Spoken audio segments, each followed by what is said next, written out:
Hello and welcome to Willow Talk. My name is Cameron Suey, and with me is Chris Baker. Hey, Chris, how you doing? I am wonderful after this very amusing episode of Willow. Yeah, and Happy New Year to you and to all our listeners. Happy New Year to you too. I'll go that far. I'll say Happy New Year. Yeah. We are on the West Coast here under a Pineapple Express / atmospheric river, but it has not yet knocked out the power, so we're going to go ahead and record and hope this goes through. We're not going to change our podcast to being about the Seth Rogen movie? Not yet, but don't give me any ideas. Hey, Chris, do you have any news that you'd like to share with us today? We never actually have real news here, but actually this is kind of cool. Beyond the fact that we're still waiting on word if season 2 of Willow is going to happen. That's crossed. No news right there. But something I've been meaning to mention on the show for weeks now is there's a guy out there. I don't have his name. I should have brought that with me. But we'll put it in the show notes. He's very proactive about this program called Lego Ideas, which is if you get, I think, 10,000 people to upvote your idea at ideas.lego.com, they'll consider it to be a Lego set. This has brought about things like a Friends set that came out, Seinfeld, Back to the Future, I think. And Willow has made the cut for the next batch of there's 35 contenders, and there's some really strong contenders here. Just going down the list, there's a lot of cool like historical stuff like ancient Rome. There's the "This is fine" meme. There's a Pac-Man. There's a Never-Ending Story. There's some really cool looking stuff. But Willow could definitely use your support if you go to ideas.lego.com and check out their blog section. Just put a comment there and say, hey, make Willow happen. I'd call it a long shot right now, but it's cool to look at if you haven't seen. It's just someone who really knows their stuff with Lego has put together like a minifigure General Kale and the whole Castle Tears Lean and Igor Sisk and all that. Yeah, so that's really cool. We'll definitely have the link for that in the show notes if you guys want to check that out and give your support. Never-Ending Story sounds pretty exciting, but Willow still sounds like the top of those options for me. I guess we're a little biased having a Willow podcast. I mean, listen, a lot of them are pretty awesome. A lot of them are pretty awesome. Anybody who says they're not biased is lying to you. I mean, and I did. Did you work on Lego Star Wars 2 at all? Were you involved? I absolutely did. Yeah, yes. I think I helped with QA overtime on that. Okay, there you go. And I was PR on that game, and I pushed really hard, and it didn't happen. And I don't know why it didn't happen. But there's like a general Rebel pilot in that. Like I think he's just called Rebel Pilot. And I was like, let's make that Wedge. Why can't that be Wedge? Because Wedge was not in Lego Star Wars 2. I'm sure there's like explicit licensing requirements for Wedge that we have to get. For those of you who don't know, there's a very interesting relationship between licensing Star Wars characters and working in a LucasArts game. You still have to pay for the rights to do it. Yep. That was always a thing, and no one knows that. I didn't know that going in. Yeah. Well, hey, enough inside baseball. Would you like to talk about the last episode of Willow? I think there's something you wanted to follow up on. Okay, so 2 things. One, I got to comment further on the song at the end. And 2, 2 episodes ago, based on that episode and 2 episodes before it, we established a new weekly thing called the Weekly Wince, where I make Cameron wince with something terrible that I say. And as everybody knows, we keep our weekly schedule of bits every day. We didn't do it last week. I didn't even think about it. But that's fine, because I've got one for you here. And here goes. I'm ready. So, as you'll remember, the outro song was Good Vibrations by the Beach Boys. I do. Which itself is a certain product's theme song / slogan for a good chunk of the 1980s, early part of the 80s, I think even late 70s. It's a drink, like we saw in the episode last week. It's orange. And so there's no doubt in my mind that Good Vibrations was used because the elixir is sun-kissed. My first my first thought is that I don't see it sparkling, so only if it's flat sun-kissed does that work for me. And there's some other stuff in it too, but in the process of getting sun-kissed from there to our world, maybe it loses some potency, maybe it doesn't make you stronger and faster and all that. It's an export, obviously. Listen, I would have laughed at you 5 episodes ago, but in a world where Borman has said Greyonce, listen, everything's on the table.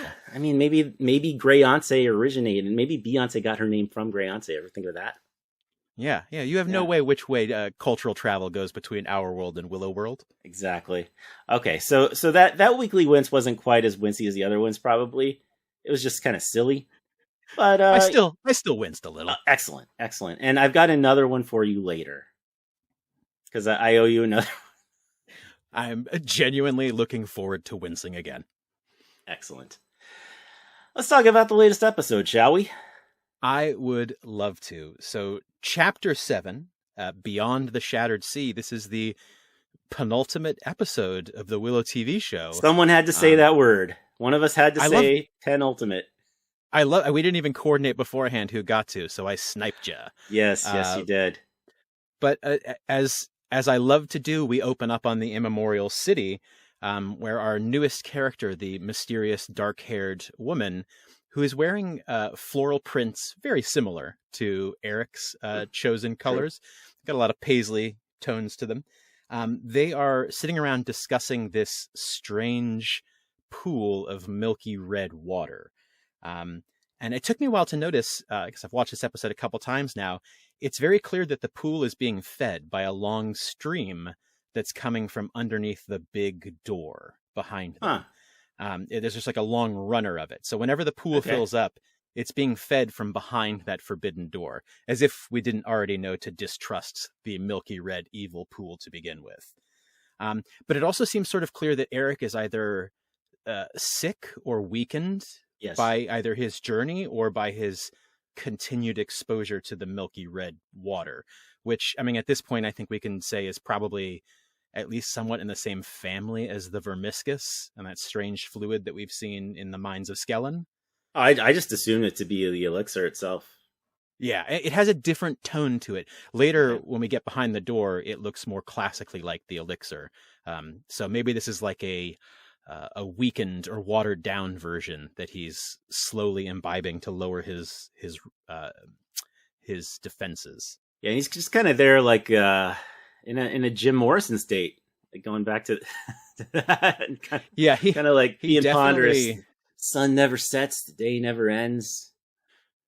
And I think I would probably be a little bit out of it if I was sitting in the immemorial city during an eternal day with no chance of escape. But yeah, he's clearly losing his grip on the moment. If I could go back to that line I just said, the sun never sets, the day never ends. I told you last week that I haven't really read the novelization of the movie, but I did read the prologue to it. And something actually reminded me of something I read. It's just a couple sentences here, and I'll read this. I have this clip here. Oh, I'd love to. Yeah, it's talking about kind of Babmorda checking out her kingdom and all that. She says, all the mountains to the west were hers, far beyond the valley of Tirzleen. To the north, the billowing volcano of Nockmar lay under her command. I didn't know there was a volcano there. News to me. To the east, she controlled even the sun itself. For had she not moments ago uttered an invocation in the conjuring room, and was that not the sun rising obediently? Only the south lay beyond her control. So Babmorda apparently had the power to control the sun. Yeah. Which is consistent with the sun not moving in the immemorial city area. It's funny. The first thing I thought when he talked about the sun not moving is that clearly the immemorial city exists at one of the poles of Willow World. But I guess, given especially what we see later in this episode, it is foolish of us to assume that the world of Willow is spherical. Yes. And not potentially flat. Perhaps. Yeah, I'm no flat earther, but I'm willing to try. No, okay, I was going to say this for the end, but since we're talking about it, I'll just say it now. Although the show's woke and everything, I think most flat earthers would be the type of thing to say that. So it's kind of leveling the playing field, right? Like they get their flat Earth. Something for everybody. They get their flat Progressive. Earth. You know, some of us a little more open-minded get the whole woke thing. And they just kind of even each other out, right? Yeah. Progressive social politics and reactionary cosmology. And it just flattens the curve. Yeah. Yeah, there you go. The pool that they're sort of sitting around and Eric is convincing her is okay to drink. She has a fairly strong reaction when she drinks the fluid. And it seems like it's more than water. In fact, Eric even says it tastes good. It's Sunkist. Sunkist is great. Yeah. I mean, that's subjective, but yeah, I could see Eric being a Sunkist. Maybe there's some Gatorade in there. Who knows? But I think sort of furthering the idea that this pool is 100% the Vermiscus and the source of the elixir is that he suddenly sees the vision of Kit drowning halfway around the world within the same fluid. And he jumps in to save her into a well that we know is only a few inches deep, but then he's clearly swimming. And I love this because they never really put a tack in how real this is. I don't know if this was sort of a shared magical vision through the Vermiscus or whether it actually, is connected to itself across the world in sort of a wormhole-like structure. There's just a lot of mystery to how this works.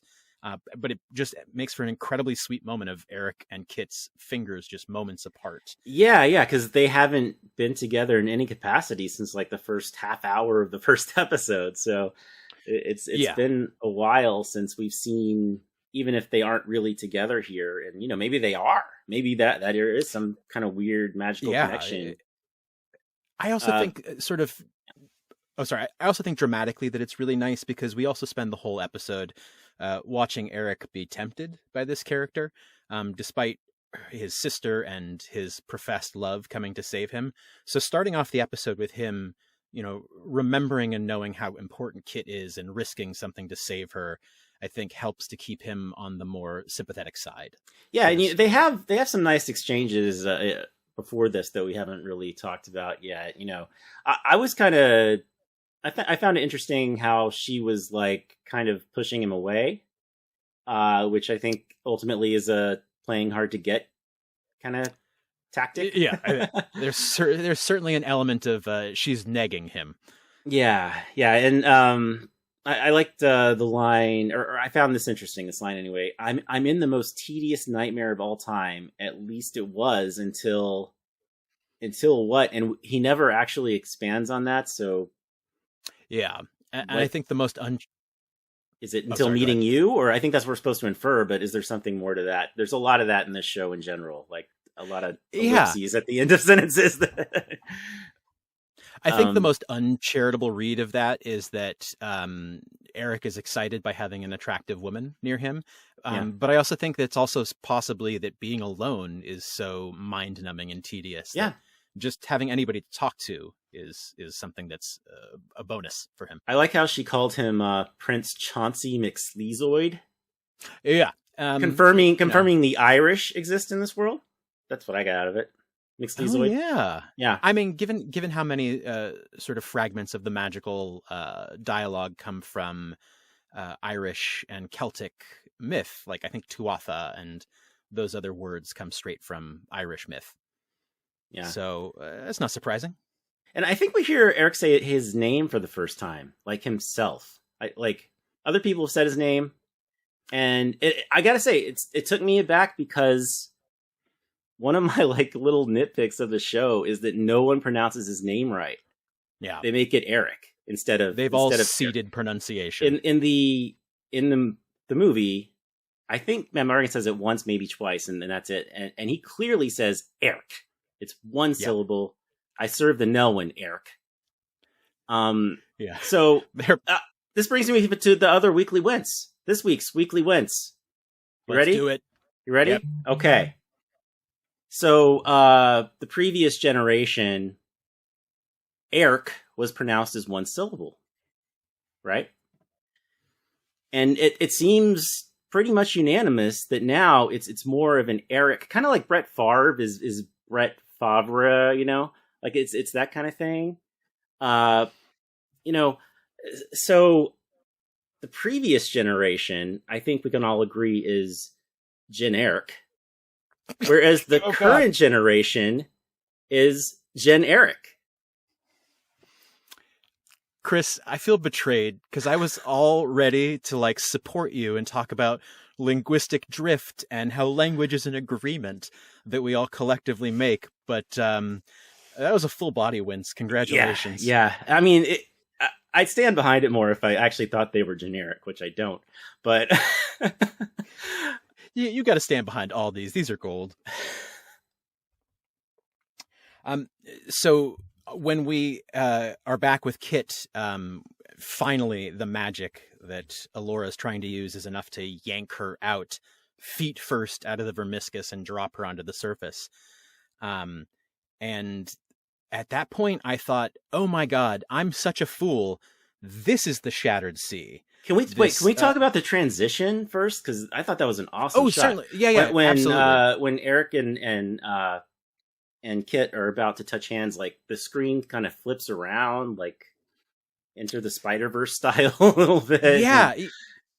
And then we shift to our band of heroes in Skellen. And it's like, it's just a really cool transition. I thought that I've never seen anything quite like that in that style. Whoever the director was, kudos there.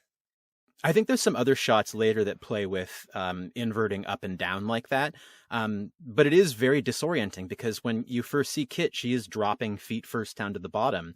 And then you have that beautiful camera twist. And then when she's yanked out feet towards the sky.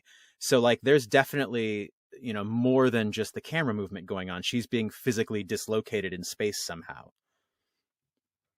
Yeah, I mean, if you want to get like really, this just occurred to me, like if you want to get like really, I don't know, kind of accurate about this world, like the way it works, maybe it is flat, but it has gravity on both sides, and they're like literally on the opposite side of the world, and they're coming together in that regard, but they don't quite make it. I think there's a science fiction concept. I think maybe Discworld actually would back that up. You could have people on both sides. Well, that's consistent with all the references in this show, so wouldn't surprise me at all. That would fit right at home. So once they pull her out and they're on the surface of that the Creme Brulee Lake and ready to escape, I had the sudden thought, oh my God, I've been a fool. This is the Shattered Sea. Look at this. It's a glass-like surface. It's cracking and shattering. They're going to walk right out that door, and that this will be sort of continue on. It'll be a sea of vermiscus, basically. I was really pleased that wasn't the case, because they step out of Skellen, and we get a lovely look back at Skellen. And something I didn't notice last week is that Skellen is given a very recognizable silhouette in the sky. And so when Willow looks back on it, it sort of, immediately lets you know how far they've gone, but also it gives you a sense of safety that you're separated from this threatening looking mountain. Yeah, the threatening looking mountains has like two equally sized lumps in it, let's say. Yeah. For a second, I thought maybe I was looking at the voluptuous veil, but then I was like, the Grand Tetons. we're probably too far away from the voluptuous veil at this point. Oh yeah, we've come way too far now. Yes. There's that lovely bit as they're walking away where Graydon asks Borman if he's going to try the cuirass, and Borman really just sort of brushes him off and says, you gotta find the right moment. Yeah. Which I think is sort of great that he is holding that beat off, that he knows you can't just waste it. He appreciates drama. Or oh God. Or I think at the deeper psychological level, he's afraid it won't work for him. Yeah, I think you're right, but I think you're also 100% correct that my man craves drama. And so do we, so it all works out. Yeah. And so Kit still is obviously deeply sort of affected by, not only her experience with Mad Mardigan, but almost drowning in the vermiscus. And I think it's sort of left to the interpretation how much she actually imbibed, because not only does she collapse looking sickly here, she is sort of nihilistic and angry in a way that we haven't seen her at all since. She has sort of almost completely given up. Yeah, Um, and that's something I've actually wondered that I meant to mention last week, but I did not. Is that I do wonder, like, if like being in all that, and she probably drank some of it too. Yeah. Might that come to haunt her at the end of all this? Yeah, and I really do think that Alora, being the most magically sensitive, that her proximity to the Vermiscus and the elixir last time was what was causing or exacerbating the problems that she was having. So, yeah, at this point, I really assumed that Kit had swallowed a good lungful, Yeah, and that we were going to have to uh, deal with the consequences of that. I was sort of expecting an evil Kit by the end of this episode. So everybody decides that she has to get some rest. And they immediately find an adorable ramshackle cottage. And my first thought was, oh boy, we're going to get a quirky character. And I was so delighted to get a quirky character. to get General Veers. Yeah, he's this old man Zeb. And I'm gonna credit a friend of mine here, Purpurina Stitch. And they had called him a nihilistic Tom Bombadil. Okay. And I love how he's just like, haha, nothing matters. Prove to me that you're real.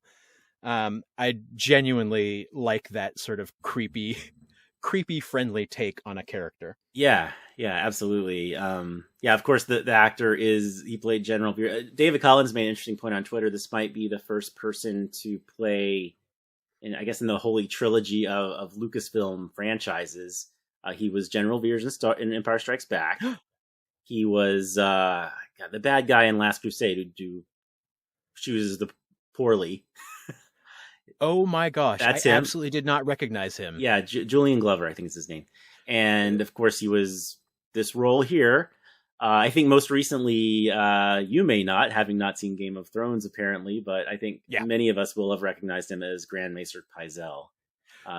I've absolutely seen him in Indiana Jones and Star Wars, and now this. And until about 30 seconds ago, those were three separate people in my mind. Yeah. And they have now forcibly been merged.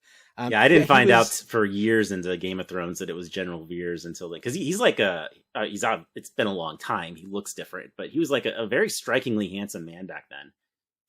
And now he's like a strikingly old man. Still handsome, yeah. I guess. He looks great for his age. Yes. Yeah. Oh, one thing that I thought was really lovely when they first come into the to the cabin is that Willow comes and immediately sits down next to the fire and puts his hands by the fire, which reminded me that when Mims was saying goodbye to him, she was giving him the cloak and saying, remember, you always get cold. So Mims shows up a little bit thematically later in the episode, but I was already thinking about her just from that little moment of him putting his hands in front of the fire. Yeah. I had forgotten that moment completely, but I'm glad you remembered it. Well, I hope you found some more 80s references in this episode, because I didn't find a single one. Oh, okay. So this scene... I'll just keep focusing on intertextuality. They sit down and they enjoy dinner. Reminded me a lot of the Temple of Doom. Oh, yeah. Where they have to eat the monkey brains and stuff. Yeah. I do think that was inspired there. I think you're absolutely right. What I noticed about that is that it is very similar to a introduction of Alora to the group earlier when she says, I'm a really good cook. So I was expecting, because of that he would be a really good cook. So I felt like it was sort of a flip from our expectations. Yeah, I was actually expecting her to step in and help or something, but no, everyone just kind of throws it aside. Aside from Borman, who deals with it enthusiastically.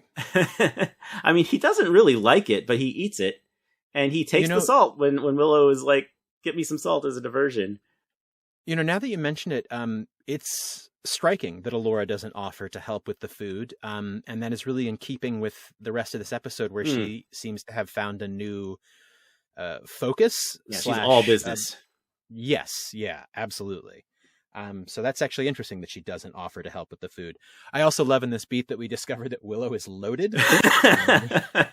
Yes. And that Graydon's first response is, we didn't once sleep in a decent inn. Yes. Yeah, that was very funny. And teasing the Mudmander that we'll meet a little later on. Yes. Yeah, we have some I great... like that name, Mudmander. Yeah. Actually, there's some really great subtle fantasy world building in this episode.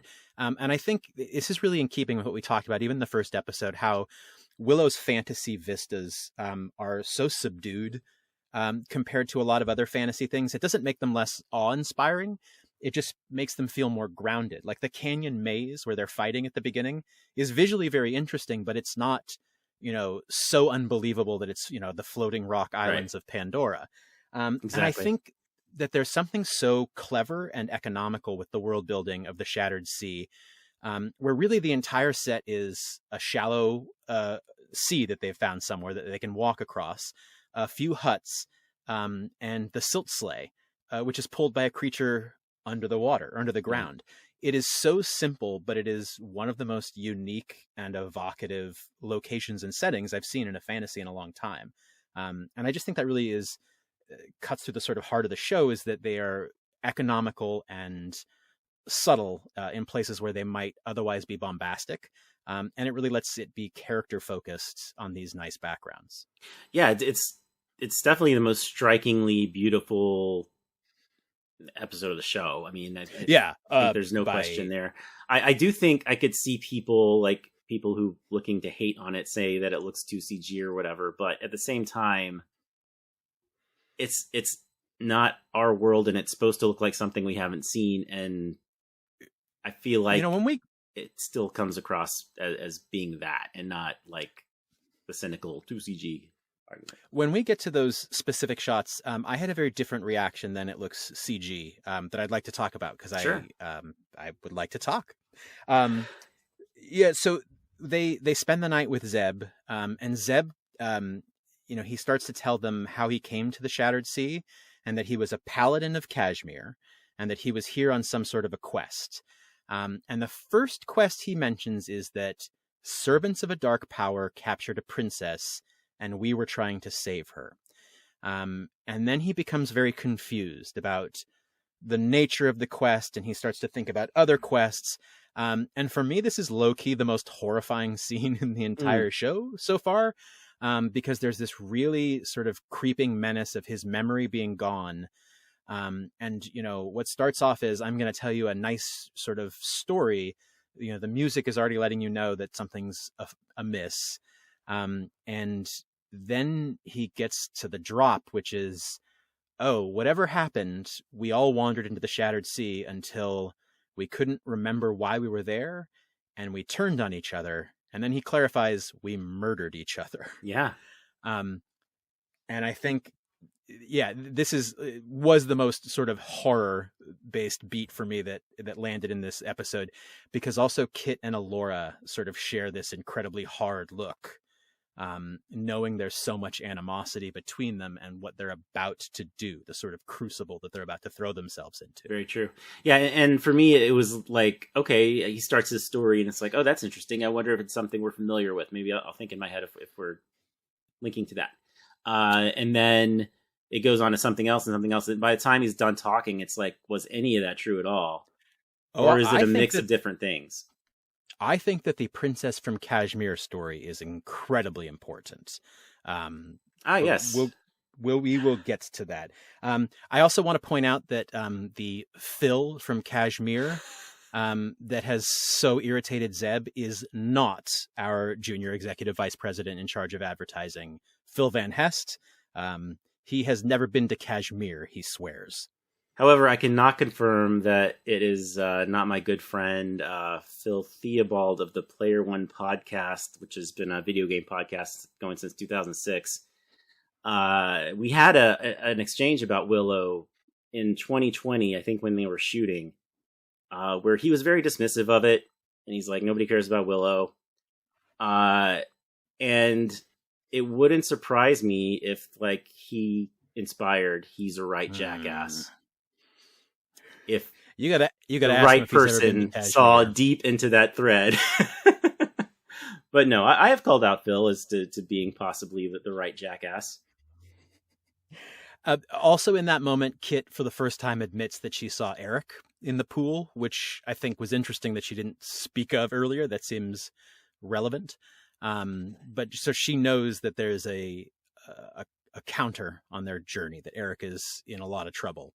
Yeah. Just by being that close to him. Yeah, he's running out of time, she says, and then we see it. And then we cut right back to Eric, and for the first time, that pool is dry. And this is where I noticed also that, you know, the runner feeding the pool from behind the door is no longer feeding the pool. So, you know, they're sort of, you know, they're conditioning Eric to need the water, and they draw him inside behind the door simply by shutting off the water. Which brings him inside to this space that I don't think we've seen before. But it's clear that Eric has been there before, because he says, all I know is we're not supposed to go down there. Is that not the space where in the previous episode, or whenever it was at the beginning, I think it was last episode, where he's like, creepy room, not going to go there. I think that's the same place, is it not? I think it opened up, but I don't think he went in it. So we didn't see deeper. We didn't see deeper inside it. It's clearly glowing with a recognizable orange light. And our dark-haired stranger is saying, hey, I think it's a great idea if we go down these steps. Yeah, and I gotta say, just as a character, you know, I'm admiring at this point, like, Eric's ability to resist temptation. Or, you know, he even though he has consumed this liquid, it has not taken a full grasp of him. Yeah, and I think it's super important that we focus so much on his resistance and on his genuine good nature before we go any farther with this story, because it's important that you have a genuine sympathy for him as who he was. Yeah, is it here? Is it in this scene where Lily? I don't think we've said her name yet. Her name is Lily. We don't actually see it anywhere but the credits. Yeah. But is it here that Lily reveals she's from Kashmir, or was that the previous scene? No, it's this scene. She first starts to talk about Kashmir.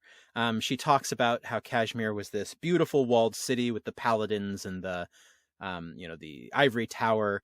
But she also says that it had never-ending story reference, possibly. Oh yeah, yes, 100%. Yeah. I'm not even going to fight references anymore. She says specifically it's got high walls and rules to keep everybody safe as long as you don't disobey them. And immediately I was thinking about the Bone Reavers and their commitment to, you know, freedom and individual autonomy, and how much whatever Kashmir is sounds in total opposition to it. In fact, now I'm wondering if she's the childlike empress grown up. Oh, well, at this point, she clearly admits she's a princess of some sort. Yes. Because she talks about how the Order of the Worm started causing trouble in Kashmir, you know, at first small acts of terrorism, but then finally that they kidnapped a princess. And then she says, and then I woke up here, implying, of course, that like him, she is royalty. Now, it took me a couple of viewings to start putting together the Princess from Kashmir thread. But it seems to be that there's a possibility that she's not lying when she says she is a princess of Kashmir. Yeah. That might still 100% be true, but I think it's also true that she is, or at least on some level, is the crone at this point. At some level, yeah. So you haven't said it, and I think you were getting to this. Do you think Zeb set out to save her? 100%. Yeah. I think I hadn't thought about that till just now, and yeah. I think Zeb was a paladin of Kashmir many, many years ago who went to go rescue the Princess of Kashmir and basically ended up, you know, broken and having killed his companions on the edge of the Shattered Sea. We don't know why the Princess of Kashmir was abducted. We don't know if the crone existed at that point or if that was 45 years ago and she is the crone. But she also says very explicitly that the Order of the Worm leaves their mark, and she points to the door, and we see a very familiar sort of almost swastika-like it is now you mention design that we've seen before on the door in Nockmar that Borman was trying to pick, and the door where Mad Mardigan went behind. So I know that you had pointed that out in some documentation, that they had identified that as the symbol of the Order of the Worm. Right. Explicit confirmation. Yes, absolutely. Then they kind of flirt, don't they? He goes to Yeah. Yes. It's like Eric is like, "Hey, you didn't tell me you were a princess when I told you I was a prince," and you know, I think we're supposed to get from that Eric wants her to know that. Yeah. And then she negs him again and says, I'm still not gonna make out with you. And he's she's like, I wasn't even thinking I thought about it was funny. Want to scrub some laundry on my abs? First of all, I don't sound like that. I feel like a lot of this was improvised. Actually, it kind of has that feel. Or I think it's important that they also have a really nice natural rapport for what comes next. Yeah, and of course, this actress I don't think we've mentioned too is also from Game of Thrones. She's one of the sand. Is she? Sand snakes? Sand snakes. That's it. That's See, it. I read the books. Snakes. You read the books, but you didn't see the show. Yeah. Okay. Yes. We see a lot more of her in that show too. Yeah. So we cut away from our flirting couple right when she says, "You're thinking about kissing me right now." He sort of betrays himself by looking down at her lips before looking back up at her eyes. But again, he really is sort of holding out against all sorts of temptations, and all the while drinking this extremely suspect water. So, and just as a viewer, I'm kind of catching myself, like, I kind of like these two together, and I'm like, oh, she's probably evil though. I think some of that also might come from the fact that how much we subconsciously or consciously like Alora and Graydon together, and that we want to give everybody an excuse for moving into the correct pairings that we want them to be in. And I think the show is aware of that in a way that I think is really a little more romance forward than a lot of fantasy and properties that I've seen lately. And I really enjoy that, which I don't think that I would have guessed that I would have really enjoyed that. Agreed. So we cut back to the Zeb's hut, and it's the morning, and everybody wants to kind of get going. Nobody seems to be in a good mood to get going. But Zeb says at that point, no, you can't go. You have to stay. And then there's a moment that I sort of had to back up and figure out what happened a couple times, because it happens very quickly. And I think probably the most interesting thing is the first thing that I should have noticed is that Zeb calls Willow the P word at this point, to which Willow sort of winces, because he had not done that in the night before. He had been very respectful. True. I would not have said that was outside of his character, but it is like the first time, and I gotcha. I think it's the first hint that is not Zeb. The real hint is when Graydon turns around and sees another white-haired guy walking behind him. But even still, I had trouble sort of parsing the information. The first time I did, First time I did. Second time I watched, I was like, oh, okay, I get it. It is, of course, the Dag having taken Zeb's shape.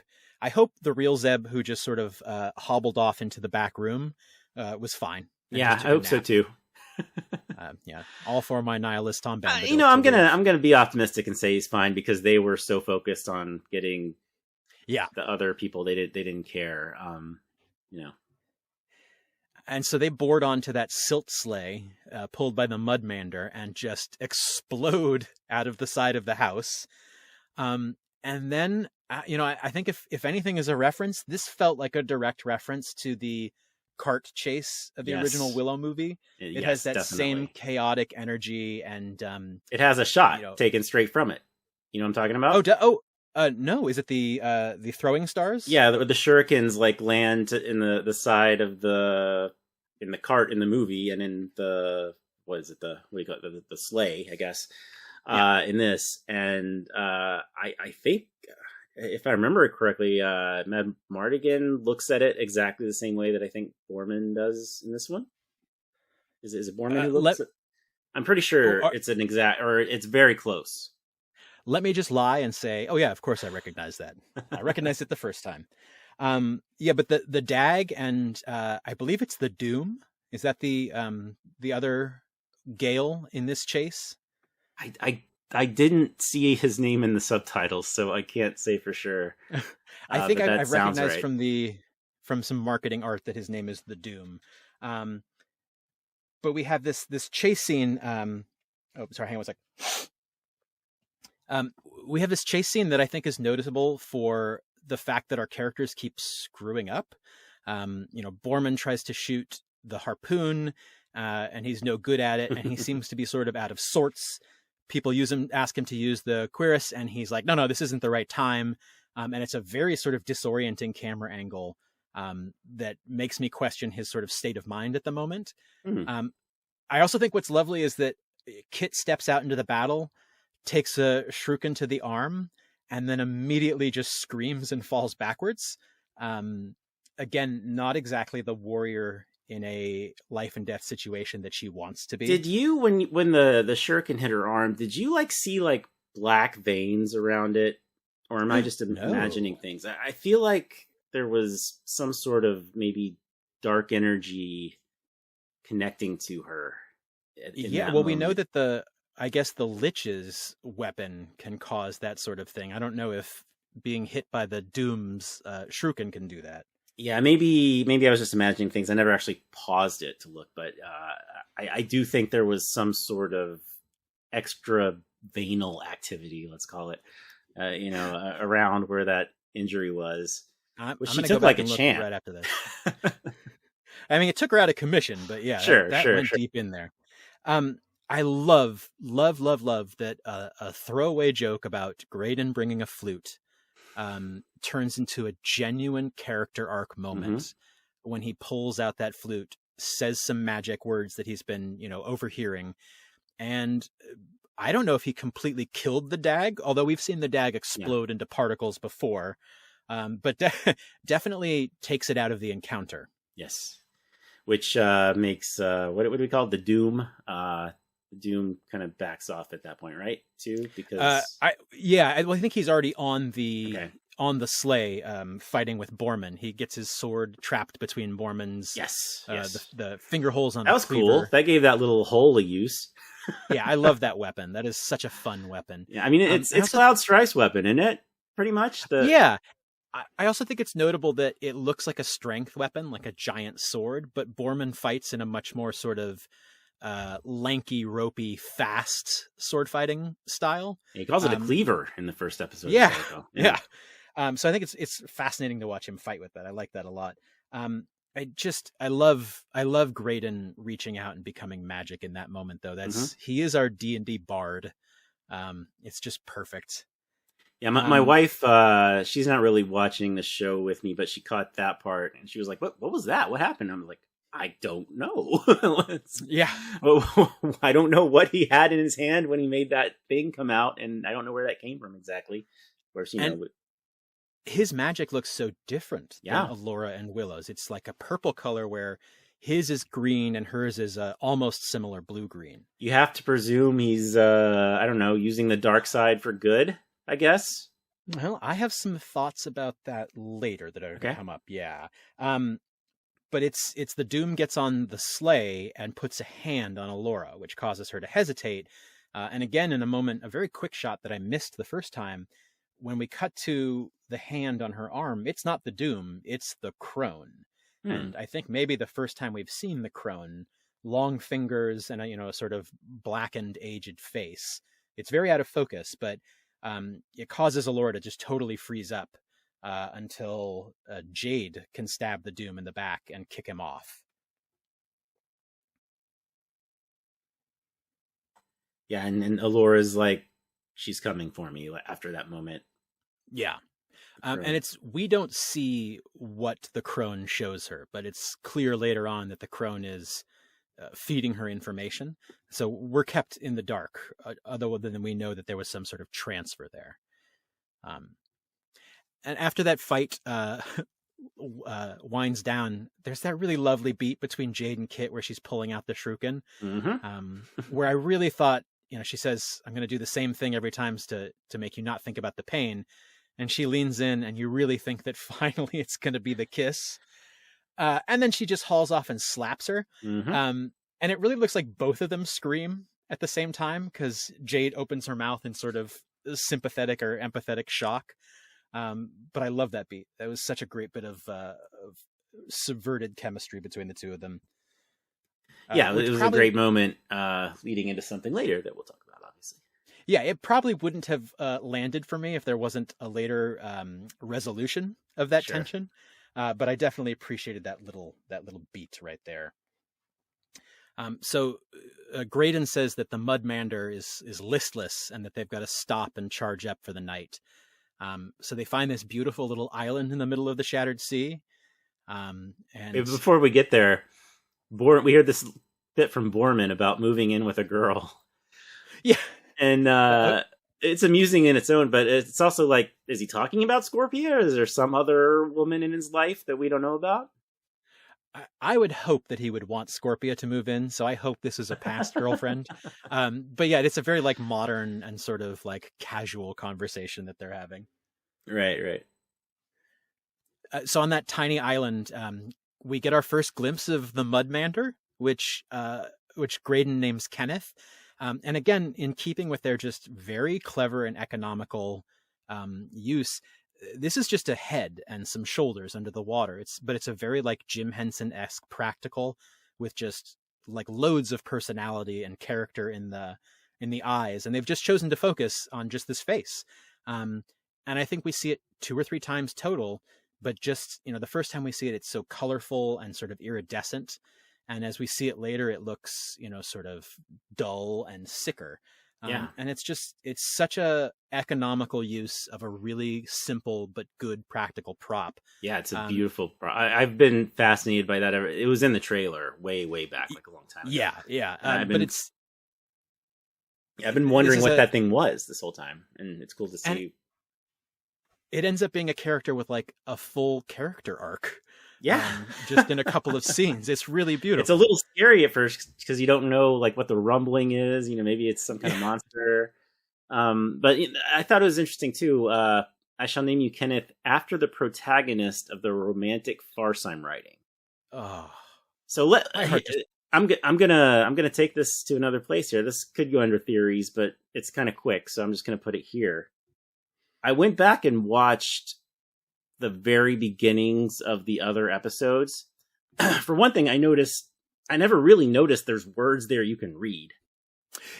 I noticed that, I think, last episode. Yeah, there's like you can see a line or two of text. In episode 2, side note here, the High Aldwin episode, it specifically says 10 years, 4 moons, and some amount of days ago. So my God, I've got to update the chart. I know, and that's weird, because it's basically saying Alora's 10? I don't think that's the first mixed moon and year measurement. Yeah. So go back and look at the very beginning of episode 2. And sometimes it's so quick you lose a line like within a second. So you got to get like the right screen at just the right time. So this is my Rosetta Stone. This is interesting here. So the very first book that you see is the prologue, and it is line for line what Sorsha says at the very beginning, if you recall, like, talking about how the brave Nelwyn and the Daikini took down Bavmorda, right? Yeah. But, after that, nothing is actually read. And you start getting to chapter 1, chapter 2. So my thought is the prologue was written by Sorsha. Every other chapter is written by Graydon, and this is the romantic farce that he's talking about right now. I love it because he's writing constantly in a little book throughout the entirety of the show. I didn't even think about that. You're right. Which I've just been assuming is him copying down as much magical information as he can. I think that's what I was assuming too. But yeah, I think I'm right on this one. I really do. I think like the last shot is going to be this. You're going to see like his home in Galadorn or wherever it is. And because you'll notice too, if you go back and look, it's in some it's like a study or a library, or there's always like a stack of books. In this one, there was like a turtleneck. Oh, it just occurred to me. The turtle that I see next to it is probably the Mudmander. Chris, I'm going to give you an incredibly strong foundation for your theory right now. Okay. The only book that doesn't open with a Graydon written chapter is Whispers of Nockmaar, because Graydon is not writing because he's possessed during that episode. So yeah, I think I just proved it. We're done. That's send it off. Yeah, these other ones the entire are show fun. has been I think by... we got. I really think we got this. I think we're. Yeah, I think we won. We won the show. The show has been written by Graydon, and I also think that's a really appropriate character to be the sort of observer and chronicler, very much in keeping with his bard identity, and very much in keeping with the Hobbit roots. Bilbo was a writer. Frodo was a writer. You are reading the memoir of a successful quest. So actually, this is a perfect place. As we talk about these incredibly gorgeous set pieces during this episode, there's the ones during the day, which are clearly shot on a real flat ocean, probably on some sort of tidal plane somewhere. But the night shots are just incredibly gorgeous. Yeah. So after he's fed Kenneth, Alora, with that fire and determination, is like, it's time to train, which is the first time we've seen her sort of push for that.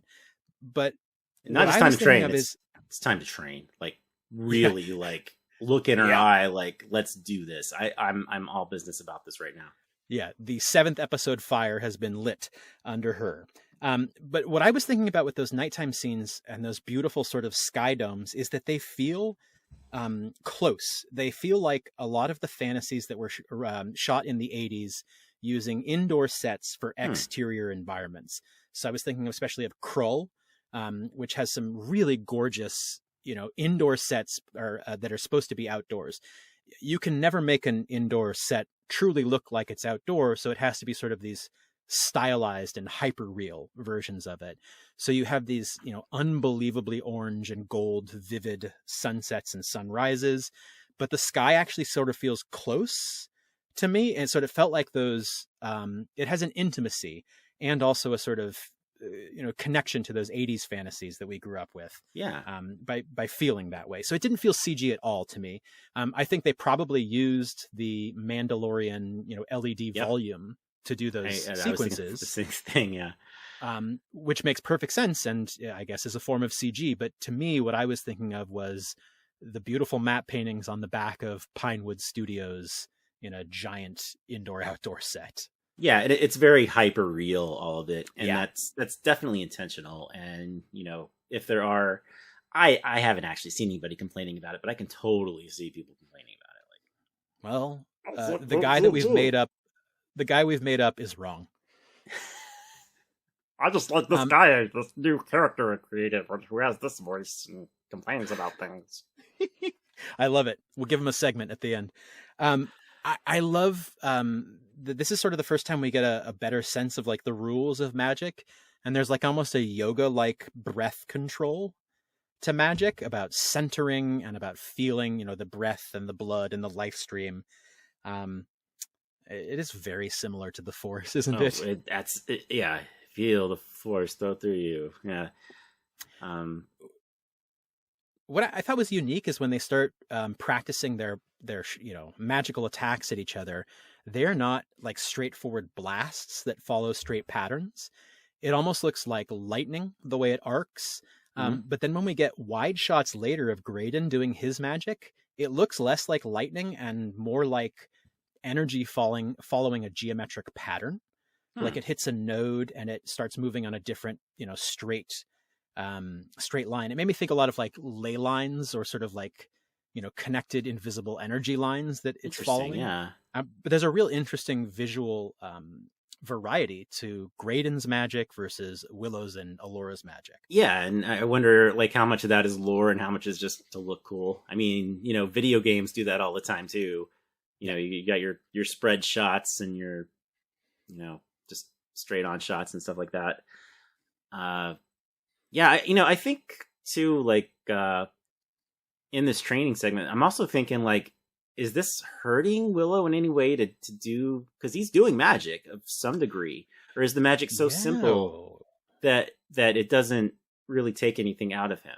Like, is there some kind of threshold, I guess, of how powerful the magic needs to be in order to like drain his necroplasm? If we're talking about back to the last episode, tabletop role-playing rules, it would be like a 5th edition cantrip. There are certain spells you can cast ad infinitum every turn, but spells above that take your spell slots. So maybe he's Yeah, only dealing there's a with lot things of, like I think even like the original Final Fantasy, if I'm remembering correctly, you had your magic points, and then like at a certain point, like the really simple spells like didn't like hardly phased you at all, right? And they were still, they would have been powerful at one point, so they were worth having, and especially to a level 1 magic user, like I guess we presume Allura to be right now, although she quickly levels up. I think she's she's getting higher level at this point. Yeah. And then Kit rather, seeing this and realizing that she is not the fighter that she thought she is, uses these opportunities to trade with Jade as well. And it's really awesome seeing the chemistry between the two of them, especially as that chemistry is transferred into sword choreography. Yeah, and I gotta point out a little. It's not a plot hole. It's just a nitpick here. She just had a freaking shuriken in her arm.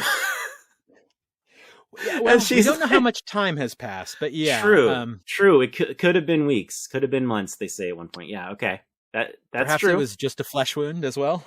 Yeah, or maybe maybe Allura behind the scenes really did do some nice healing magic. Her white mage self-presenting. I don't know.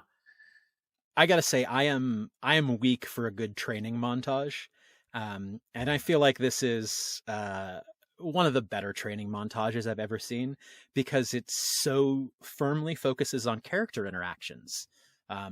You have these really lovely beats between Graydon and Allura practicing together, and these sort of easy, friendly looks that, especially after the sort of difficult time they've had in the past of, her not knowing who he is. I thought this is a really, again, just an economical and lovely way of getting us to understand that she is finally seeing the Graydon who really is, and Graydon is finally understanding who he really is. Oh yeah, absolutely. What? Well, go ahead. Sorry. To do that, I think in a montage where you could have prioritized visual jokes or just gee whiz visual stuff, I think it's just really sweet, and again, just in keeping with how good they've been about being economical and doing multiple things at once. Yeah, the music too.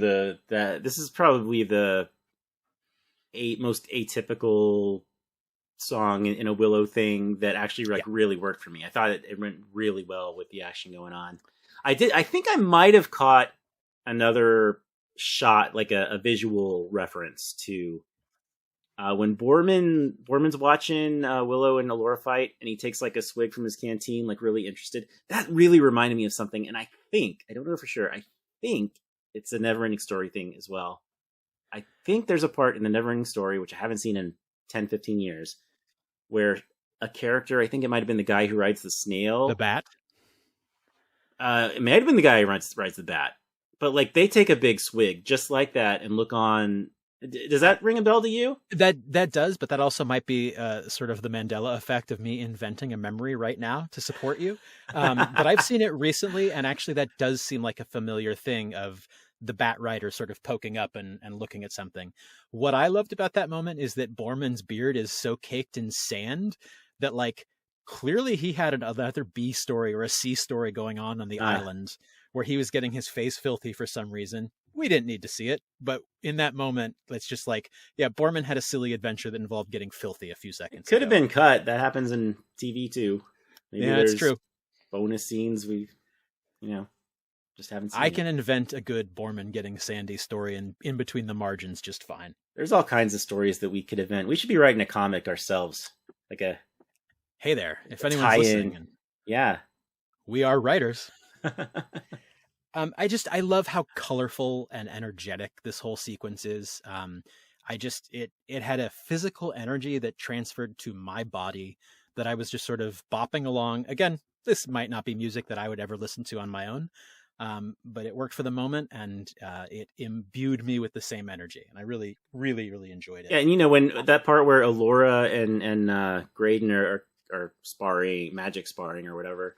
That actually took me by surprise because I wasn't expecting Graydon to be getting in on it so quick, but it makes sense. And, I think it's setting something up for the next episode to more so than just one little shot would have, because he's practicing, he's leveling up there too.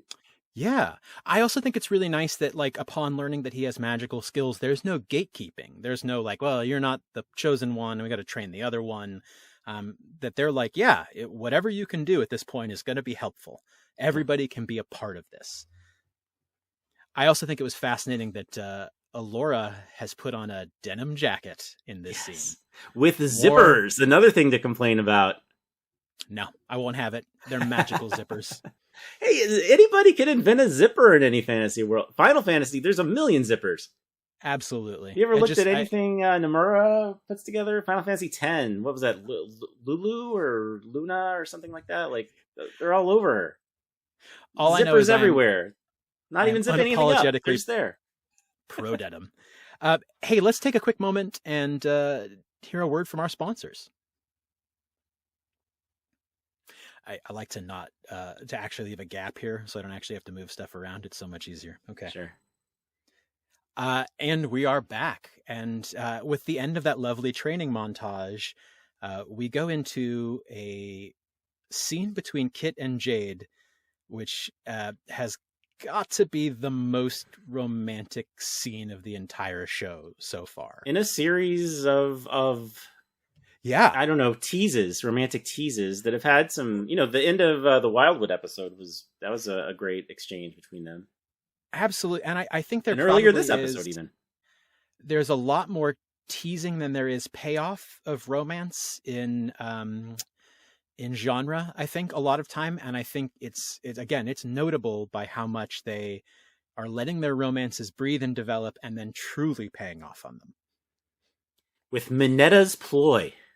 I looked up Minetta. Minetta's got to mean something. I couldn't figure it out, but yeah, absolutely.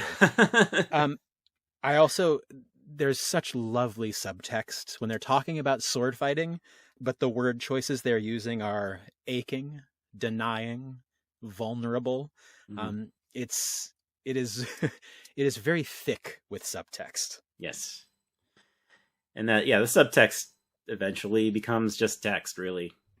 Yeah, super text. And I think it's, we've seen a lot of interrupted moments before, and I was terribly worried that they were going to interrupt it again. And I was quite pleased that they let it play out naturally. And I think it was just the sweetest scene and most romantic scene in the show so far. And I was just grinning ear to ear, which is sort of unusual for me. I'm a little cynical when it comes to especially on-screen romances. So this is cutting through my dark heart quite nicely. And she actually says, "I love you." She says, "I love you" first as maybe an attempt to throw Jade off her game. But then she clarifies, "I'm not lying. I really do love you." And again, that resolution is something I was afraid that they wouldn't get. And just the way it's shot too is really beautiful. The sun in its spot behind them. Yeah. Is just the background. It's just lovely to look at too. It is, again, I think this is by far and away the most beautiful episode of the series. I loved watching every moment of it. So when we move back to Willow and Alora training, this friction between them sort of seems to be coming more to a head. He's baiting her to attack, and he sort of cuts right to the heart of it. And I'm fascinated by this. He says, "Why do you love Eric?" Mm-hmm. Which is a question that no one has asked her before. And he lists some reasons that are sort of shallow. Is he because he's a prince? Is it because, you like the way he looks? And her answer is, because he was nice to me. And Willow's obvious rejoinder is, was no one ever nice to you before? Right? What is the reason? And I love that he's not undercutting her. What he's saying is that your doubt and your worry about this is as much a part of you as your love is. Mm-hmm. And I really love that sort of holistic approach to embracing flawed humanity, which is that we are the sum of all of our goods and our bads. And he's not saying, Alora, like, you gotta shove out the bad parts and only be the super sorcerer. He's saying, to be yourself, you must be yourself truly. And I think the more I watched that, the more I thought that was a sort of a thesis scene for the entire series. Yeah, and at the same time, which, there really comes to a head a little later on, he's not exactly practicing himself what he's preaching. 100%. Yeah. I think this episode, more than any other, has really dove into the idea of self-doubt and insecurity and anxiety about who you are supposed to be versus who the world needs you to be. I think that's been a theme the entire show, but I think we get several lovely close-up character arcs that deal with that this time. Indeed. And in that moment when Willow is really harassing her, she gets a direct transmission from the crone, who gives her the words fungi yuggoth. Fungi, I think, is probably fungus, but yuggoth is another classic sort of word. I think we've even seen it before that comes out of a lot of the Cthulhu mythos writings. And yeah, she knocks Willow down hard. Yeah, and her magic looks different at that point. It's a mix of blue and green, and they arc a lot more, and there's more at one time, and it blasts him back into the water.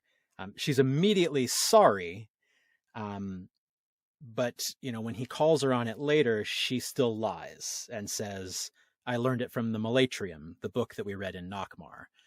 So she's been in contact with the crone for months at this point.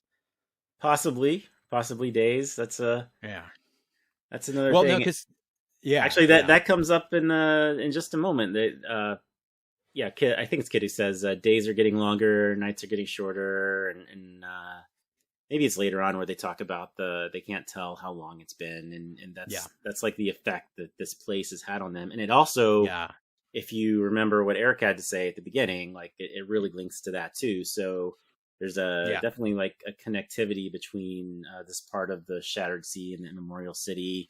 Yeah. The further you go, like the less reliable memory and identity becomes. Yeah, and I gotta wonder where they're getting all this food to begin with. Like they didn't like stock up that big before they got on it. If they've been out for, I don't know, maybe there's fish or something under all that. Yeah, and that's what. I'm assuming that Borman is catching Colossus crabs or whatever to feed them along the way. Doesn't have a harpoon to work with, though. I don't think that thinking about. Yeah, no, that's true. That's way back there. We come back to the immemorial city where Eric and our dark stranger Lily are talking about the oppressive rules of Kashmir. And again, I think this really feels like she's talking about Bone Reaver principles of freedom. It's hard to fault her for wanting to break out against this system of control and what sounds like totalitarianism in Kashmir. Again, I think they've done a really lovely job by always having the villains have attractive and understandable motivations. I genuinely love where Eric is like, nothing is expected of me. Because at first I was like, that's not true. You're a prince. And then I realized he's the second fiddle. Kit is going to get married. She's the daughter of a queen in what appears to be a matriarchal society. Eric is more like the princess who can sort of choose what he wants to do, doesn't have any responsibilities. And what he wants to do is so sort of simple, which is just be the best son, brother, husband. He wants to be a good guy. He wants like to be not a hero, wouldn't say, but definitely on the side of good, definitely not someone who would succumb to evil and and he doesn't have be grand the plans. Antagonist in the next episode.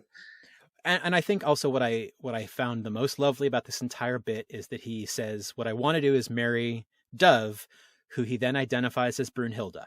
Yeah. He knows her real name, and he cares about knowing her real name, even though we've only heard it once before in the show as a joke. But he clearly said he did not know her real name in the first episode or second episode, whenever that was. Did he? I'm pretty sure he did. So this is either or a at plot least he hole insinuated or a lovely that. character bit. At least he, maybe I'm wrong, but I think I'm right. I'm pretty sure he straight up said, I don't know her name. I just call her Dove to Kit. Okay. All right, I'm going to have to check because I was trying to give him good guy points here. To me, it's like, it could just be a production issue, or it could be like, this elixir that he's been drinking has, Yeah. maybe it's making him giving him better memory. Like maybe she told him once and he forgot, or maybe she told him while he was asleep and he didn't pick up on it. Yeah. I don't know. So when she starts to flesh out more who she is and how she's been here for a lot longer, and please don't freak out, I'm the one who brought you here. I still feel like this can reconcile with the story of her being a once captured princess of Kashmir. Maybe she was. I don't think it's 100% she is the crone. I don't. I think it's okay. So very possible. My prediction is that the Princess of Kashmir was pushing back against the strict system of Kashmir. She made a pact with the Order of the Worm to kidnap her. And then together she went off and became the crone and founded the Order of the Worm that would then capture Bavmorda a few decades later. I mean, they did say that Bavmorda was captured and then given powers.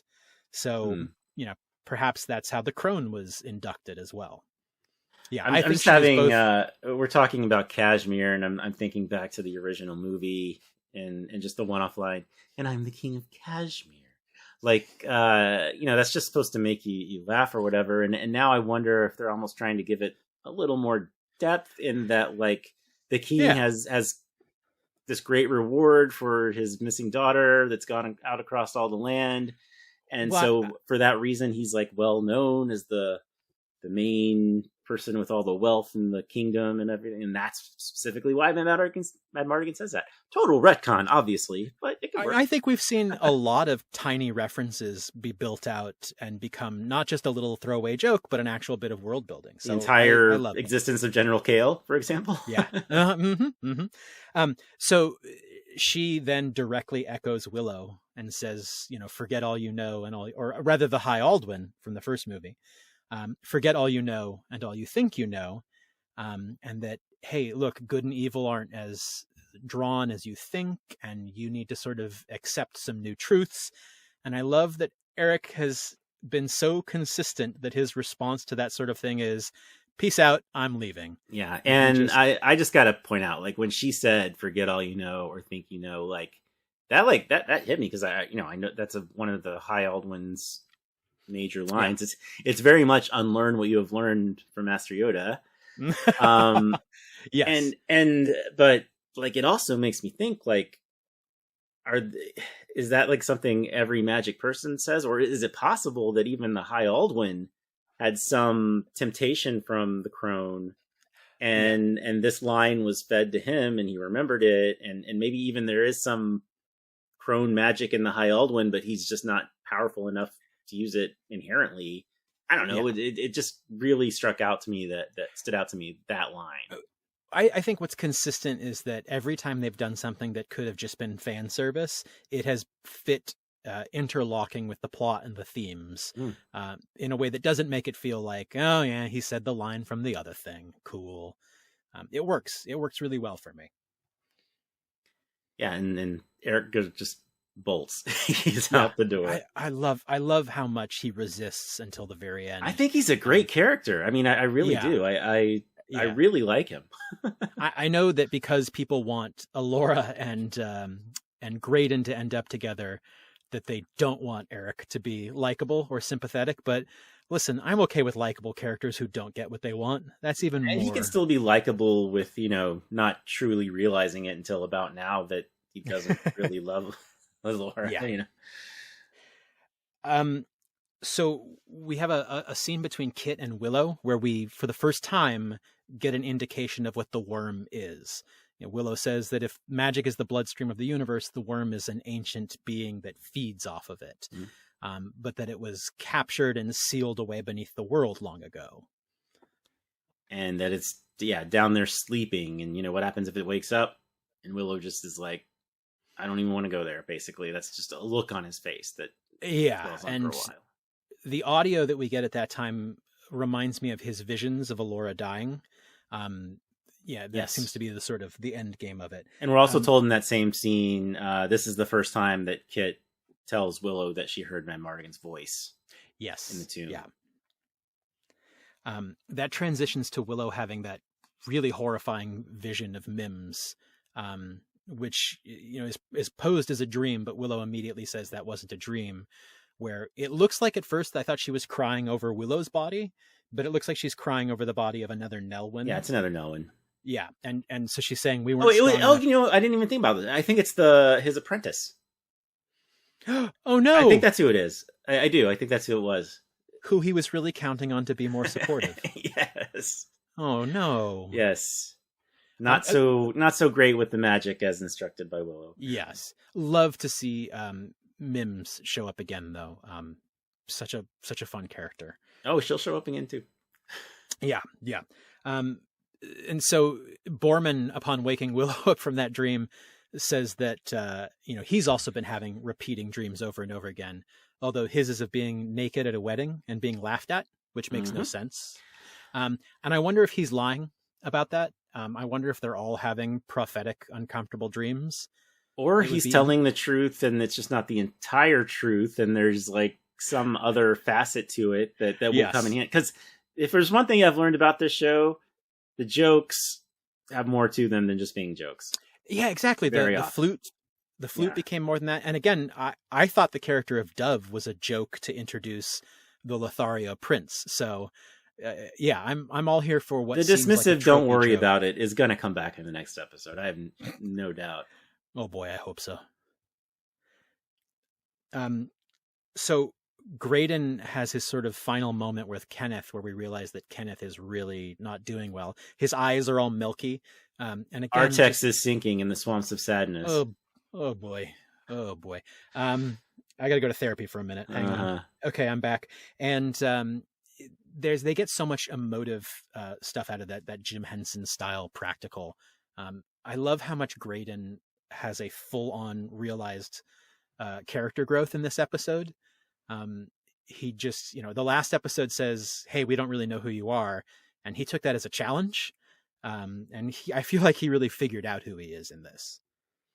What is he scratching at? Excellent question. And I think, here's my prediction. I think Graydon has much more magical potential than we ever knew.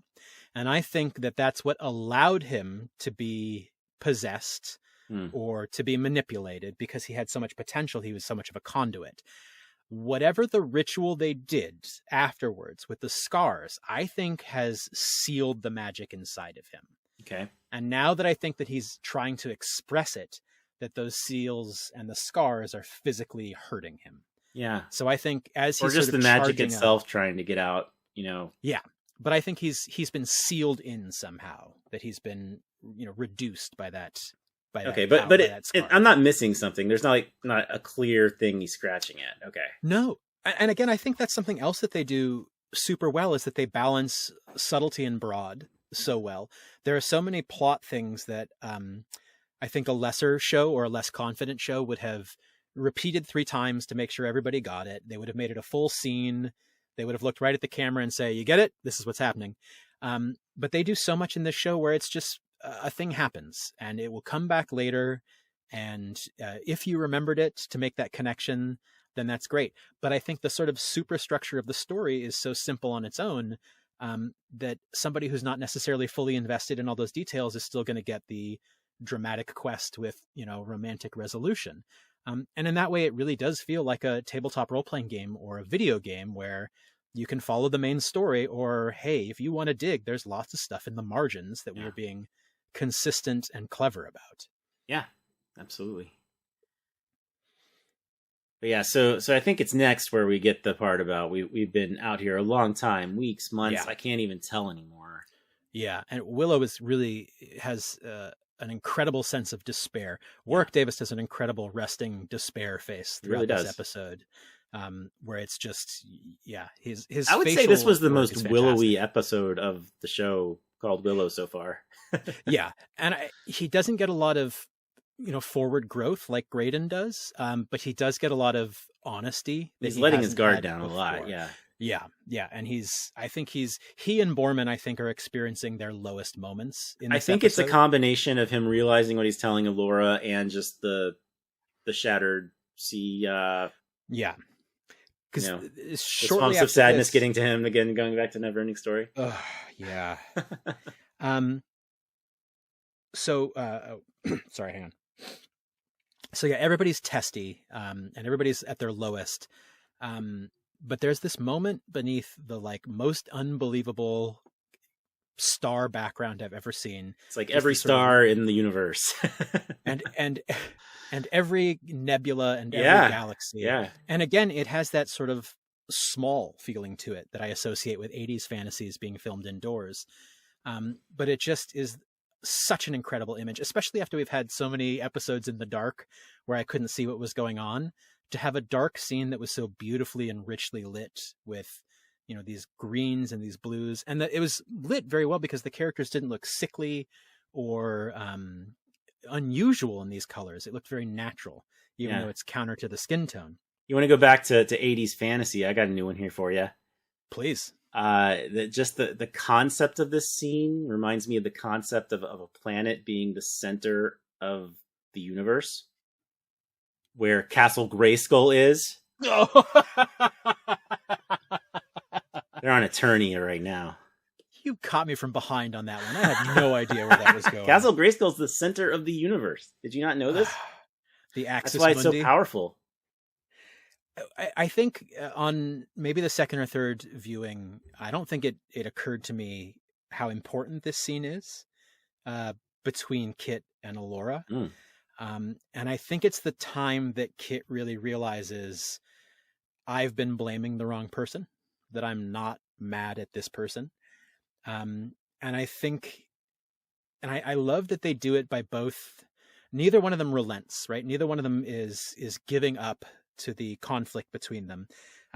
In fact, I think it's interesting that Allura apologizes for not stopping Kit from following her dad, but she doesn't actually apologize. She says, I stopped you. And then Allura doesn't actually Kit doesn't actually thank Allura for saving her. She just says, you saved me. So they both just state, truths. Yeah. Without saying thank you or sorry. And so neither one of them has to come at it from a place of weakness. And without the need of truth plums, to tell the truth. Exactly. It's a mutual meeting, Yes. which I think is super important. And I don't think it's terribly revelatory that Allura says, I don't think your dad chose me over you, and I don't think he doesn't love you. But I think it's important for Kit to hear that from Allura. And then she has this thing about nothing has come easy to me, which very much like Eric's nothing is expected of me. My first reaction was, excuse me? You're a princess. I think she said it's come naturally to me. That's a little different. Okay, that's a good point. Yeah. And it's what she says is that the thing that has not come naturally to her is that she hasn't wanted to be a princess. Yeah. So the one thing that I assumed meant things came naturally to her was the thing that she didn't want. That she's just wanted to be a knight, or she's just wanted to be, who she is.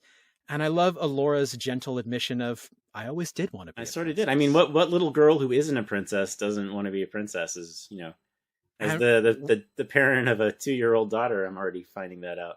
We dressed her up as Rey for Halloween, and she didn't call it. She doesn't know what Rey is, but she called it her princess outfit. Space princess. Yeah. What I think is extra lovely about this bit is that both of them are now identifying the person they want to be and are on the path to being the person they want to be. Yeah. And I think it's a exceptionally subtle scene where it could have been very on the nose. And I think that it's important for what comes later, that I really bought this reconciliation. Oh, sure. Them. Yeah, it's definitely, I got to say, like, I'm still not totally sold on how the last episode ended, but it was a good dramatic beat, and it allowed for Kit to fall in the thing, and the beginning of this episode to happen. But this is where I thought her character was going to, but hadn't quite gotten there. So like, yeah, it was going there, then it took like a big dip, and then all of a sudden it's like at its highest high. So maybe that's a fault, but I love it, so I'm going with it. I think the place they've come for the resolution is so strong and so dramatically appropriate that I can dance around pacing issues. It's one of several just incredibly emotional scenes in this particular episode. Still, to me, not reaching the emotional impact of episodes 4 when Alora saw her mother birthing her and about to die. So I don't know if we'll ever reach that level, but like, there's everything else is like second to that, right? In this episode, it reminded me a lot of the penultimate episode. Haha, I said it again. Yes, of the first season of Stranger Things, where we have a lot of characters who are in isolation doing different things. They suddenly come together, and you have all these nice sort of resolutions and like, hey, let's reach our common ground and point towards the end together. So it had a lot of that for me, where it sort of felt like it, Borman and Willow are at their lowest, but Kit and Alora, I think, are pointed in the direction they wish to go by the end of this episode. Borman has that moment, and I love that he's waited for the right moment, but he instead chooses the middle of the night while he's by himself to try the Lux, and his visceral displeasure when it doesn't work is pretty obvious, because his whole life has been leading up to this. And I wonder too if, like, you said a second ago just how down he was at the moment, like if he did that because he was like, all right, if anything can lift my spirits, it's knowing that this thing works. Yeah. So why not? And maybe that's what made it the right moment. Or the absolute worst moment. Yeah. I think maybe there might be an element of faith required for it. And I don't think that he necessarily believed that it would work. I think he was approaching it from a place of desperation. Willow also gets his really horrifying vision when he tries to directly magically communicate with Mims, and it's unclear how much he actually is or how much the crone has intercepted the phone line. And I'll just I'll insert here too, way back first episode, the Gales are coming. I think back then I was casting doubt, like, is that really Willow talking? Oh yeah. And he's trying to do that kind of thing here, but maybe he sucks at it, and this is kind of telling us that. I mean, even if he's good at it, I would believe that they are close enough to the crone's power that she could subvert it. But it's unclear whether the message from Mims is from Mims at all, because she first says Silas came home, and Willow says, no, that's not possible. And then she sort of pivots to that being a bad thing. But previously, the Mims vision was like, oh, Silas came home. It was great. So I don't trust that vision. Well, yeah, let's go deeper into what she said. She said, Silas came home. We didn't know he was dead. Yeah. We let him in. You weren't there to protect us. Off on one of your adventures, just like last time. How was your adventure, Da? Are you having fun? So... Which lines up with his dream before of her crying underground and saying, I wasn't strong enough to keep him out. Yeah, like, and let's take it from both sides. Like, if this is true, if he was really communicating with Mims here in some way, and what happened is true, then that means like zombie Silas came along, or zombie was resurrected, or not zombie, Silas was resurrected, for the specific purpose of infiltrating the Nolan village and making bad stuff happen. That's not impossible. That it could have even been the Dag in the form of Silas. Yeah. There's months where the Dag is not accounted for in the plot line of our story, so that absolutely could have happened. Yeah, and of course, off on one of your adventures, just like last time. Yeah, which is lots of questions coming up from that.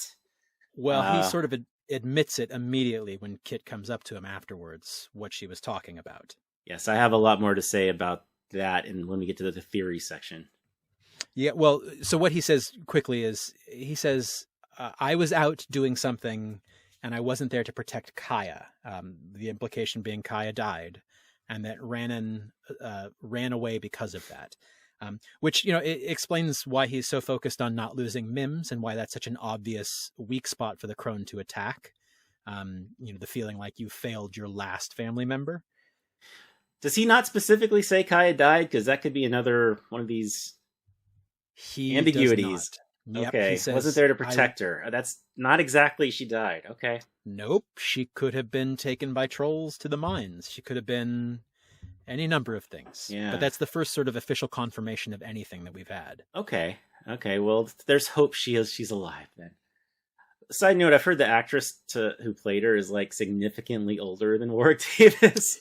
Well, I mean, I think that goes back to my most shocking thing ever. Warwick Davis was 17 when he filmed Willow. I mean, you can really see the difference between him then and now, though. It's like, I'm so used to him now at this point that when I go back and look at the movie, it's like, oh, wow. Yeah, he's really young there.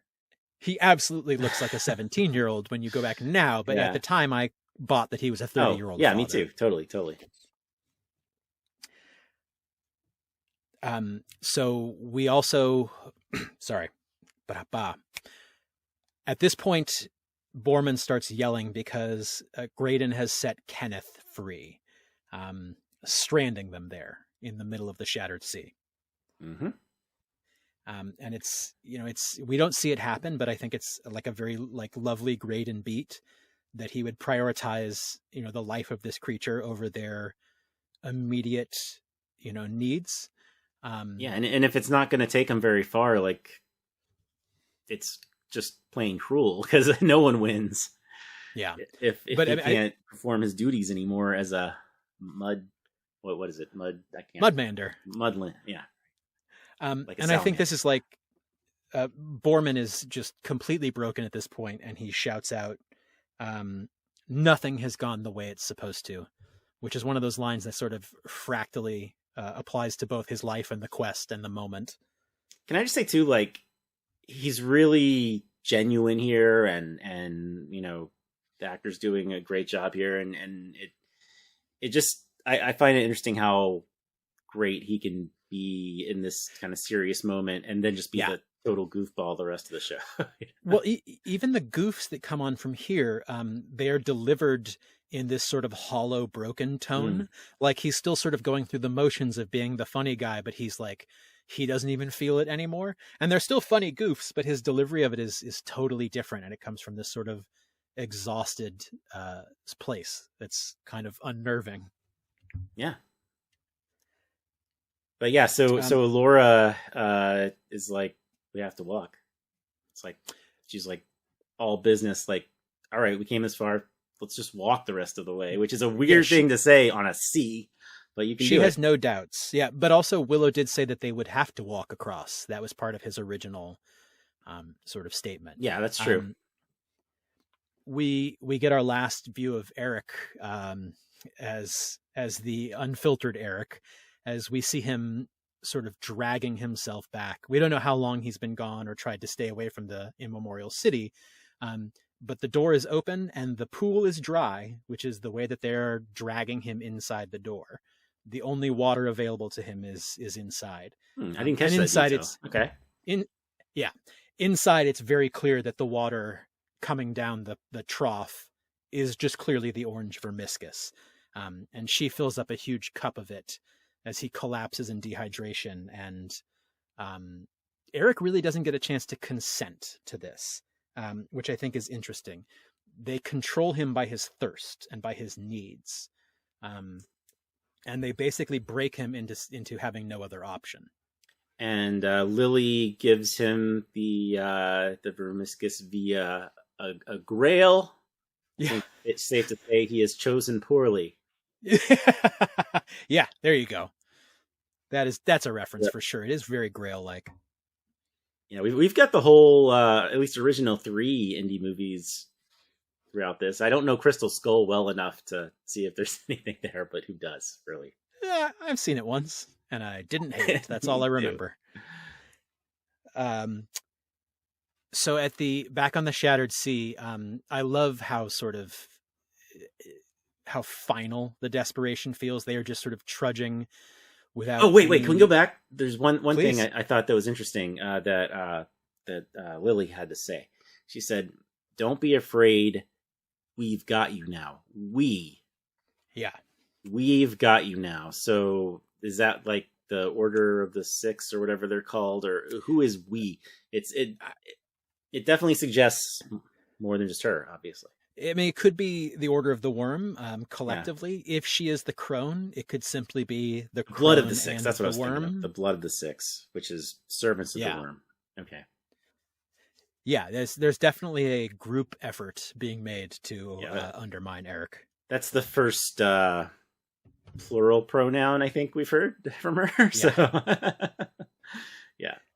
And then we get we get this extremely lovely resolution for Alora and Graydon, where he says, "Look, I know you love Eric, and I don't love him, but I love you, and that's enough for me to become, the man that I want to be.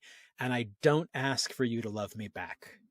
And I think that was really sweet, and I think it shows such an incredible amount of emotional growth from Graydon, where he's been so demanding of her time and like, oh, we got to work this out and I got to figure out where we stand. And he very clearly at this point is saying, I get to make no demands of you. I can be honest with you, and that's enough, and I'm happy with that. And I think, even if they don't have a romantic resolution, I think it's lovely to see how much he is sort of self-actuated by love that is unreciprocated. I think. Do you really think there's a chance there's no romantic resolution here? I think it's got to happen. Yes, I think in this season there's a chance that there's no romantic resolution. I think they may keep the tension going longer, but I just do think it's important that he is willing to look at it as that, and that's enough. And I think that's a really mature way of looking at how you deal with love and attraction in a complicated world. And I think it's sort of admirable. Yeah, this was. I'm no Grayola, as they're calling themselves on Twitter right now, but I got to think this is the favored scene of the Grayolas out there. Which as you'll recall, I attempted to rename Dasters because they're Gannon and Haster, a dastardly duo. Yeah, I still really like that. How's that taken off for you? Oh, no one said it at all. Like, no one's even tweeted at me. It's probably nowhere on Twitter.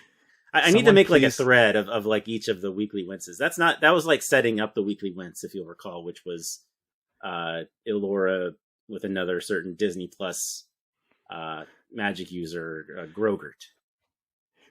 Someone please tweet Grogurt at Chris. I would like this very much. Because her last name's Dannon. That's the yogurt. Yeah, right. Yeah. Jade has this final bit of information that Sorsha told her that at some point, if it was obvious they couldn't save Eric, she was going to have to bring Kit back. And so she announces this to Kit and says, look, your mom told me to do this, but I don't think this is the moment yet. Which I think is really poignant because when we get to the end of this scene, Jade pointedly does not try to stop her from making any decisions. Oh, true. Jade truly, and could they look at each other? We're getting a little ahead of ourselves, but I think it's beautiful how much autonomy they give characters, and how much the other characters give each other space and autonomy. Yeah, we skipped one thing too, which I think is fairly important. Borman's talking to Graydon, and he's talks about how the Lux didn't work for him, and he says, "I'm not who I thought I was, Gray. I'm nobody." Yeah. And again, going back to these sort of super themes of anxiety and self-doubt, Borman and Willow are at their absolute lowest, and they don't believe that the quest can be accomplished. Which is why it's sort of lovely and surprising that it's Kit who has been, the one who's dragged her heels and refused the most often, who has this sort of almost and you have my sword type moment for Alora, where she's like, I admit that this is horrifying and terrifying, but I'm not giving it power. I give my power to you, and I have faith in you. Which, I think for an 8-episode series, I think they've moved through some incredibly interesting character dynamics quickly, but I never felt like that this resolution was unearned between Kit and Alora. I thought it was, it is a very much a mature motion from both of them from where they were before. And I just think that image of them embracing on the edge of this waterfall at the edge of the flat Earth is truly gorgeous. And again, how much the show prioritizes emotional visual content over, huge sweeping vistas of the edge of existence. Yeah, I wonder if like just a glance at this had been in the initial trailers and like nothing between Kit and Jade, like if the whole woke thing would have come up, because it looked like those two would be a couple or something with the people, the flat earthers presuming this. Again, I feel like a lot of times culturally that we look at any intimacy as potentially sexual intimacy. Yeah. And I think this is a totally different sort of platonic intimacy that is. It's a sisterly intimacy. If I might go back to one of my longest running theories that there's some connection. It between absolutely these two. is. No, they do have a sort of a shared absentee father connection. We also get before this moment, we get the admission from Allura that she knows all about Willow's vision, and that she knows that she has to die in order for this all to play out, which probably has explained her persistence and single-mindedness so far. Yeah, this isn't how it ends at this waterfall. It ends with the wand broken and me dead. So it's very in the crone, I guess, told her this. And they make this, almost symbolic decision to take this leap of faith together.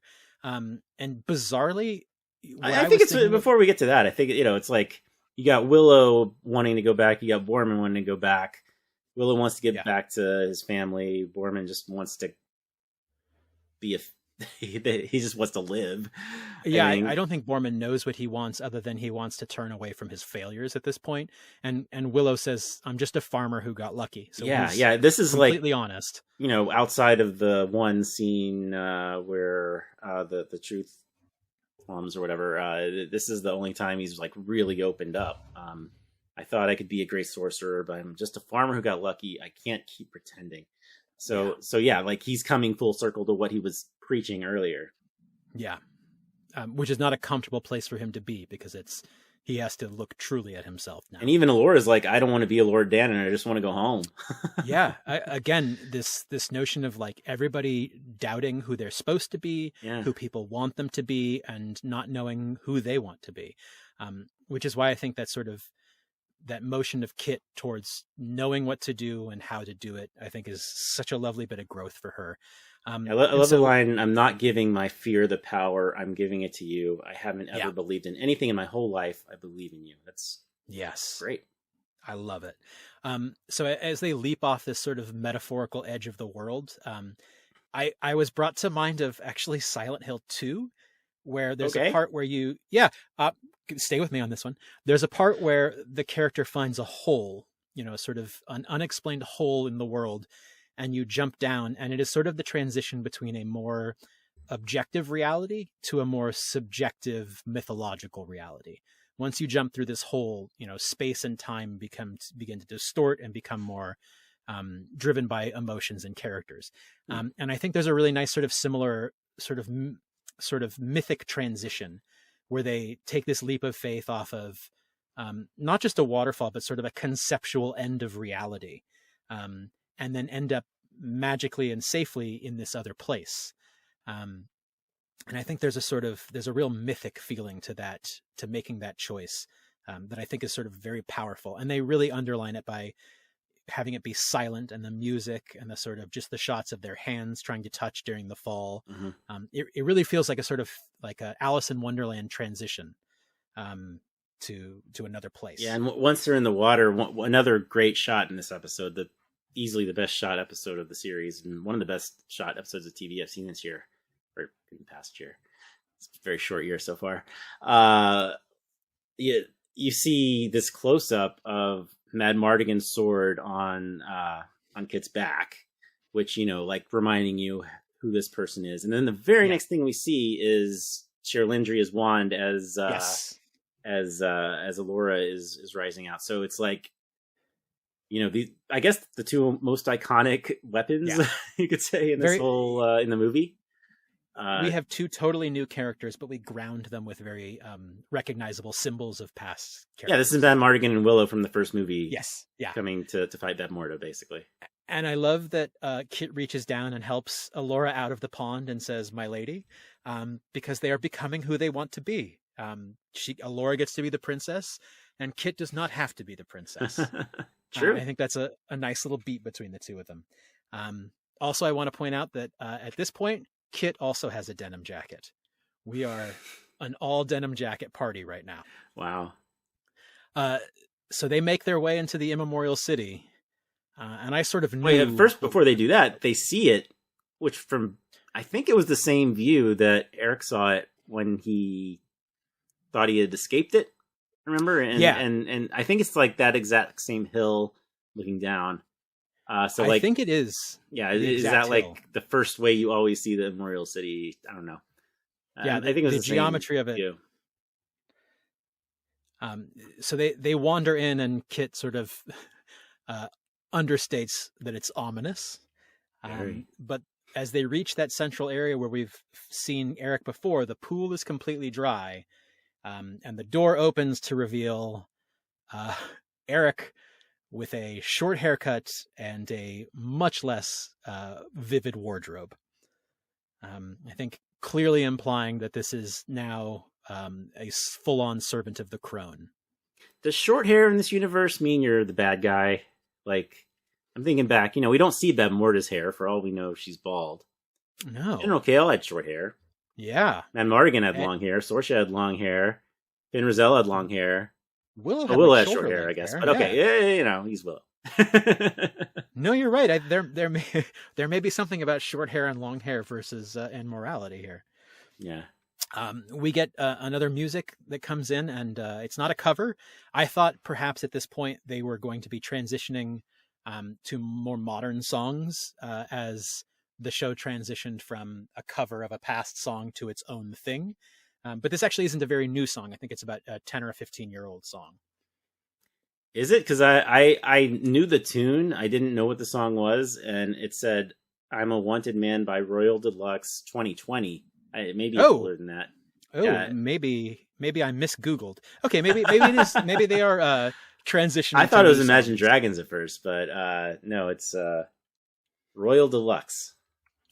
I got to admit, I have sort of grown fond of the weird cover idea at the end, so I was a little disappointed. And they haven't done that, if you think about it, since episode 4.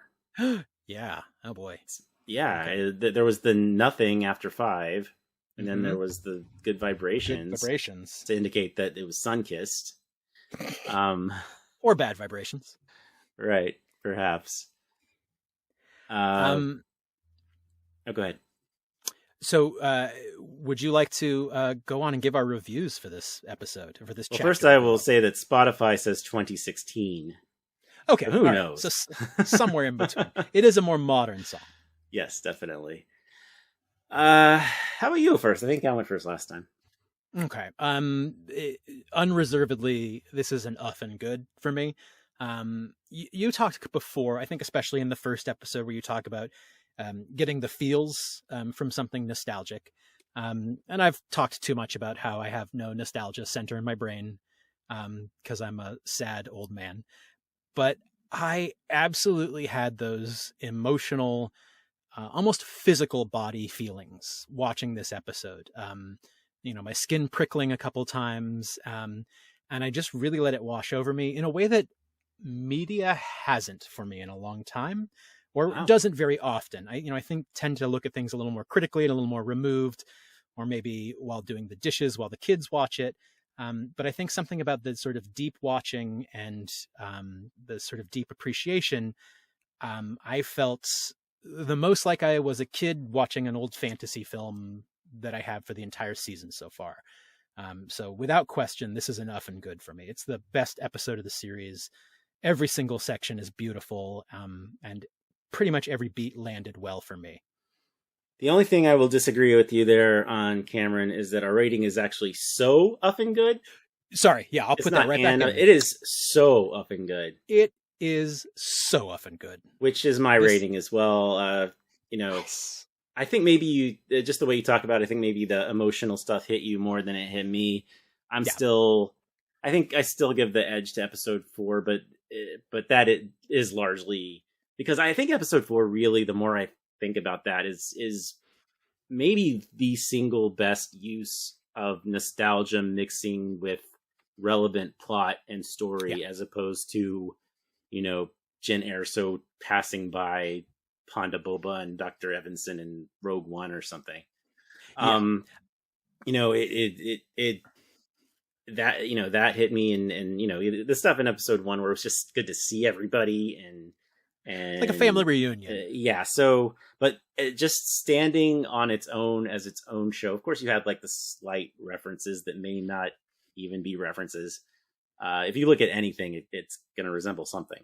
But yeah, like this is the most like what this show is and what it does well. The nice mix of humor and romance and teen angst, and that's what this show is. Like it or not, haters. It exists in the same universe, and it has denim and zippers and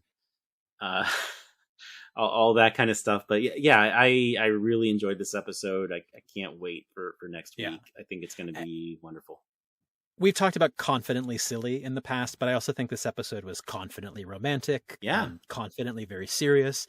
And I'm deeply impressed by the confidence and verve that this crew and cast has. I can't wait for the next episode. I truly don't know what's going to happen, but I do have some predictions. How about you? I have crazy theories that I don't know if I know exactly like how this resolves. Like I have like lore theories.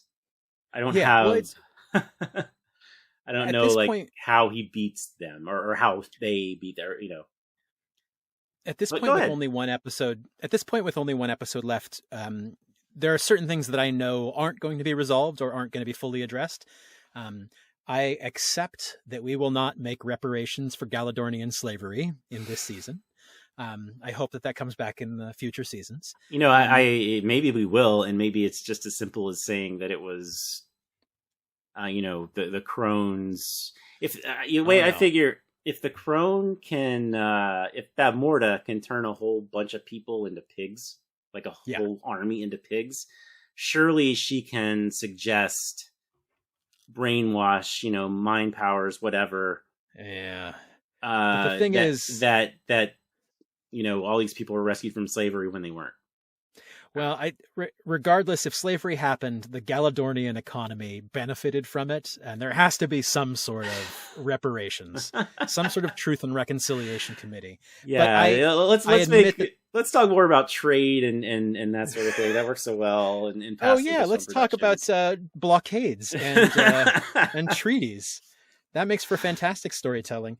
No, you're right. I think, and one of the things that I predicted on the very first episode was that I hoped that this show would resolve itself as a single storyline, without the intent of a second season. I would like to say that past Cameron was wrong, and I would be much happier to see a grand, ambitious, sloppy, emotional, and beautiful finale that leaves a lot of stuff on the table. Because I would love to see this cast and crew come back and do a future season. Well, that's also dependent on people like Kathleen Kennedy and Bob Iger, I guess, whoever make those decisions.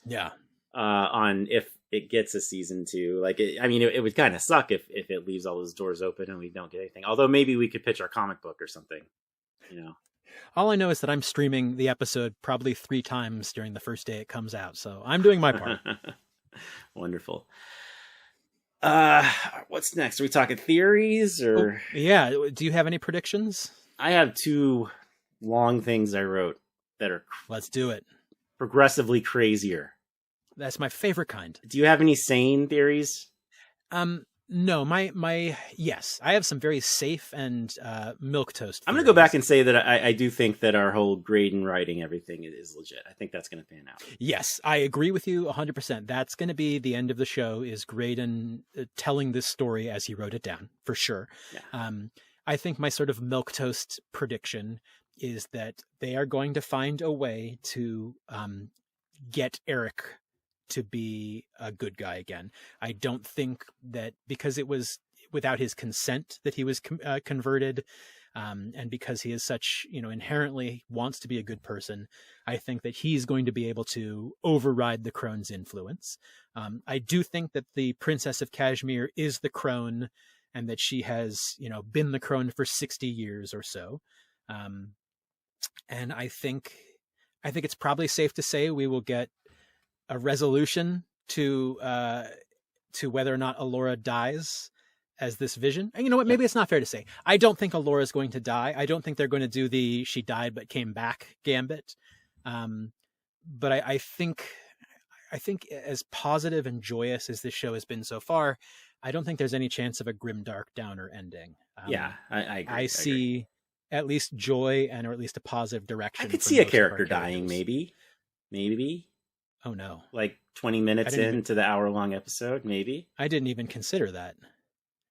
Yeah, there's just about no character. I'm still mourning Silas. Dying. Yeah, I'm not. Yeah, you got to give us time. I'm still a Silas mourner. God damn it.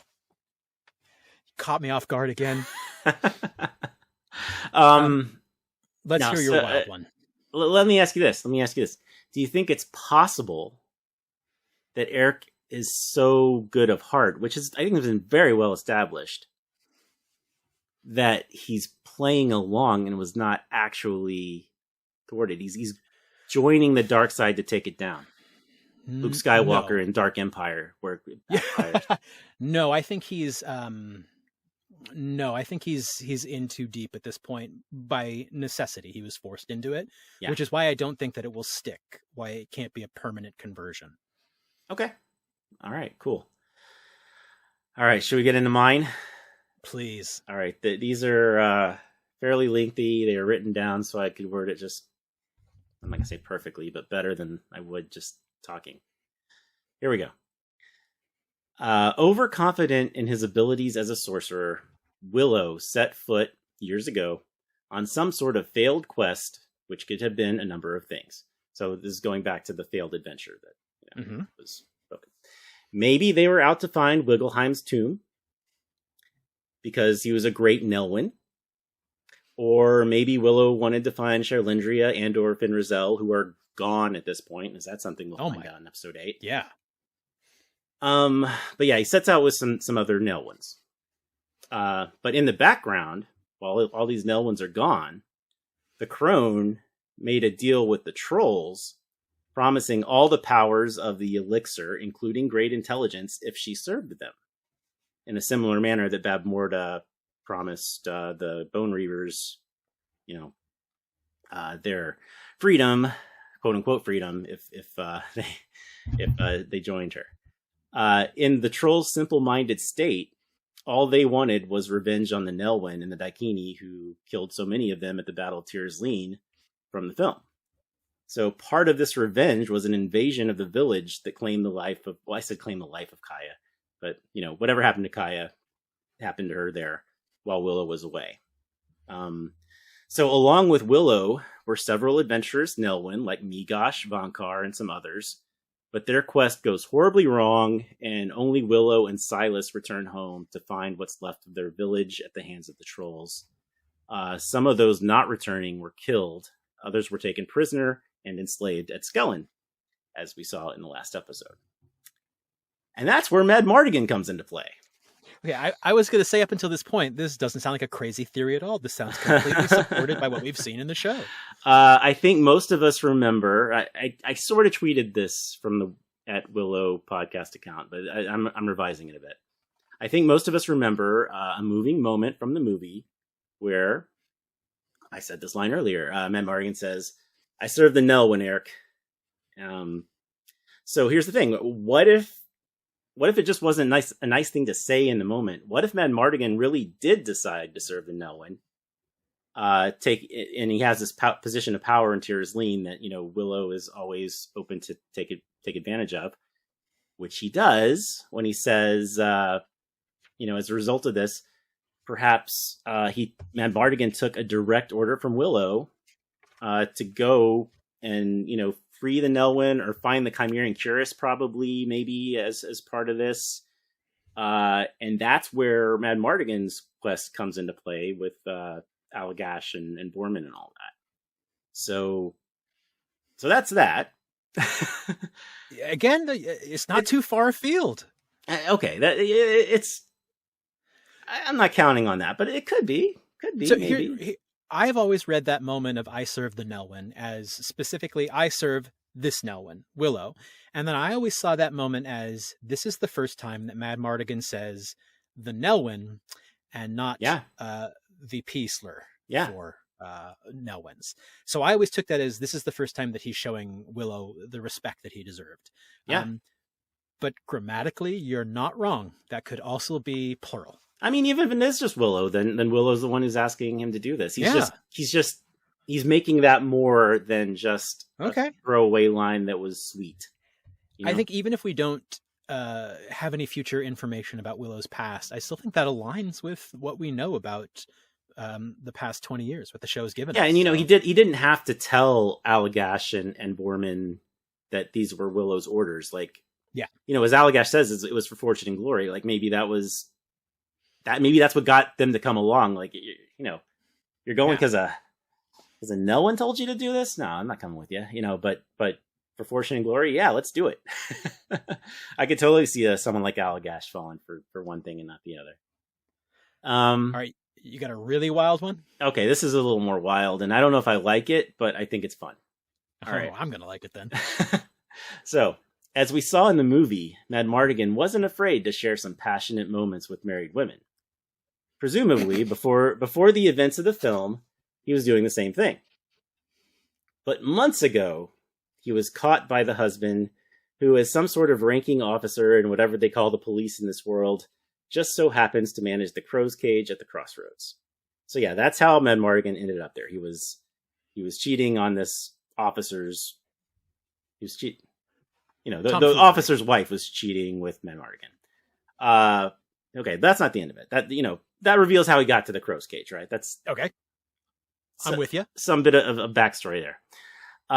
Soon after, the husband learned that the wife was pregnant, and since he hadn't gotten any in months, he knew the baby wasn't his. A man in his authoritative position could have easily protected his wife from Queen Babmorda's order to turn in all pregnant women, but instead he gave her up happily. Cut to the beginning of the movie, and that's Madmartigan's daughter being born, half sister of Kit and Eric. Again, your theories that seem so wild at the first episode of this podcast just don't feel so wild anymore. I feel like that's a perfectly plausible thing that we could address in episode 2. And I think, the sort of nebulous notion of family and the family we choose and everything, it's even in keeping thematically. So that's just a good, I think that works. Okay. What's wrong with me? Did something happen to me? It's a little too convenient. Like we've already got, Jade found her sister on this quest. This is totally like Luke and Leia being brother and sister. It's absolutely, it's a fairy tale that feels right somehow. But you know what? If it never happens, that's fine too. And that whole movie, Madmartigan was with his daughter. He didn't even know it. May I do a quick lore update? Please. Okay, it's a little bit of a smaller one this time. I want to address something at the beginning, which is that Eric says, I'm from Tyr's Lean, which is in a kingdom in the Vale of, and then he gets cut off. It sounds like he's going to say more, like there's the name of the Vale that the kingdom is in. So that's my very first one. Vale of Redacted. Colossus Crab. Would you call it a veiled veil? The Veiled Veil. Colossus Crab. Colossus Crab Season. Yes. The Mudmander, Silt Sleigh, Paladins, Phil from Kashmir, the Paladin's Circle, the Ivory Tower, the Lunar Court, Moonstones, and Minetta's Ploy. All right, You didn't throw in a fake one there, did you? Did you? Oh, but I did. Wait, what was the second to last one? Lunar Court? I think that's it. Yeah, again, Okay. You have laser focus on this, and at some point I'm just going to give up the notion that I'll ever trick you. But hopefully, you didn't preface it this time. That's true. Yeah. One of those was fake, and I will continue to do that throughout the last episode. I would love to give a couple of quick shout outs. I have really been loving the energy on our Twitter lately. I've mentioned before that I'm a grumpy old man and not keen to being a part or being knowledgeable about fandoms for the most part. So this is the first time I've had sort of any sort of extended experiences with fandoms. And I just have been so genuinely pleased by how sweet and positive and joyous everybody has been. And I think that's really just in keeping with the tone of the show. I also wonder if when you have a show that is sort of, it has only a single past bit of text, the old movie, and then you have this brand new show that, if somebody was going to be negative about it and avoid the show, they really only have one other bit of media, the old movie, to sort of congregate around. So I wonder if this is a factor of there not being Willow stories for so long, and suddenly now this just explosion of Willow stories, that the fandom seems to be so positive and upbeat about it. Yeah. But then again, maybe I'm not looking in the wrong corners of the internet. Oh, I mean, there are the uglier corners of the people who just respond, like literally, like anything at Willow official. I think there's also official Willow, which is a totally different thing. Willow official, I think, is their Twitter, and there's always the one or two people at the very, very end of the responses, because I guess the algorithm's smart enough. Thanks, Elon, I guess. I don't know, whatever. To know that the trash, it's just a trash can. It's just a trash can. And it's like, what kind of trash do you have to be? I think it says more about the people who do that sort of thing. It says more about them than their criticism of the show says about the show. I think one of the wisest things anybody has ever said to me is don't read the comments. And maybe I'm going to take that to heart, but, our Twitter comments, on the other hand, have been amazing. Shout out to all you folks who care enough to know a Willow podcast, which we probably don't say nearly enough on this. We kind of mention it side by side. Real podcasts tell you at the beginning or end where you can find them on social media. We're so bad at self-promotion. We're not real. We're just a couple old friends who want to talk about Willow and talk to each other because it's been so long. But yeah, it has been, man. I have a couple of quick reviews from iTunes, and some really nice things that people have said. This one is called "Listen If You Enjoy People Who Enjoy" from Minerva Dawn. One of my favorite things in the world is listening to someone openly and genuinely talk about something that brings them joy.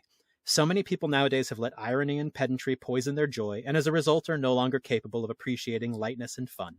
This podcast does not suffer from this most tragic ailment of the internet age.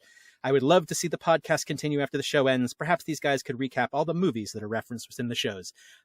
I have loved doing this podcast, and thank you so much. But I will almost certainly need to take a break after this. This is agreed. Some more time. But Chris, I have loved doing this, and I would like to keep this open. If you think of something we would like to cover in the future, you know where to find me. Yeah, totally. I'm good with a break after this too. I have huge respect for people who do weekly podcasts. No kidding. Especially following multiple shows. Y'all are heroes. This one's from I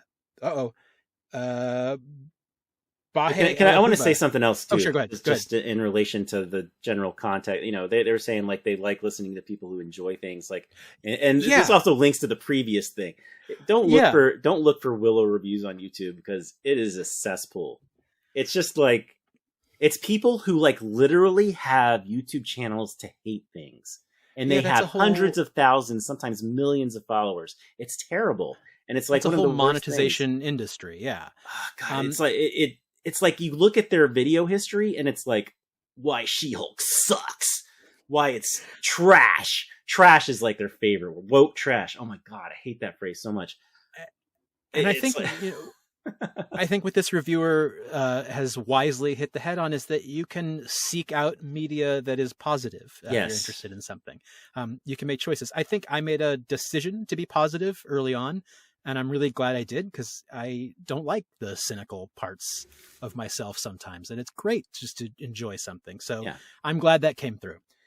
This one is called Willow Talk. So happy to have Willow back in the world. Thanks for your insightful podcast.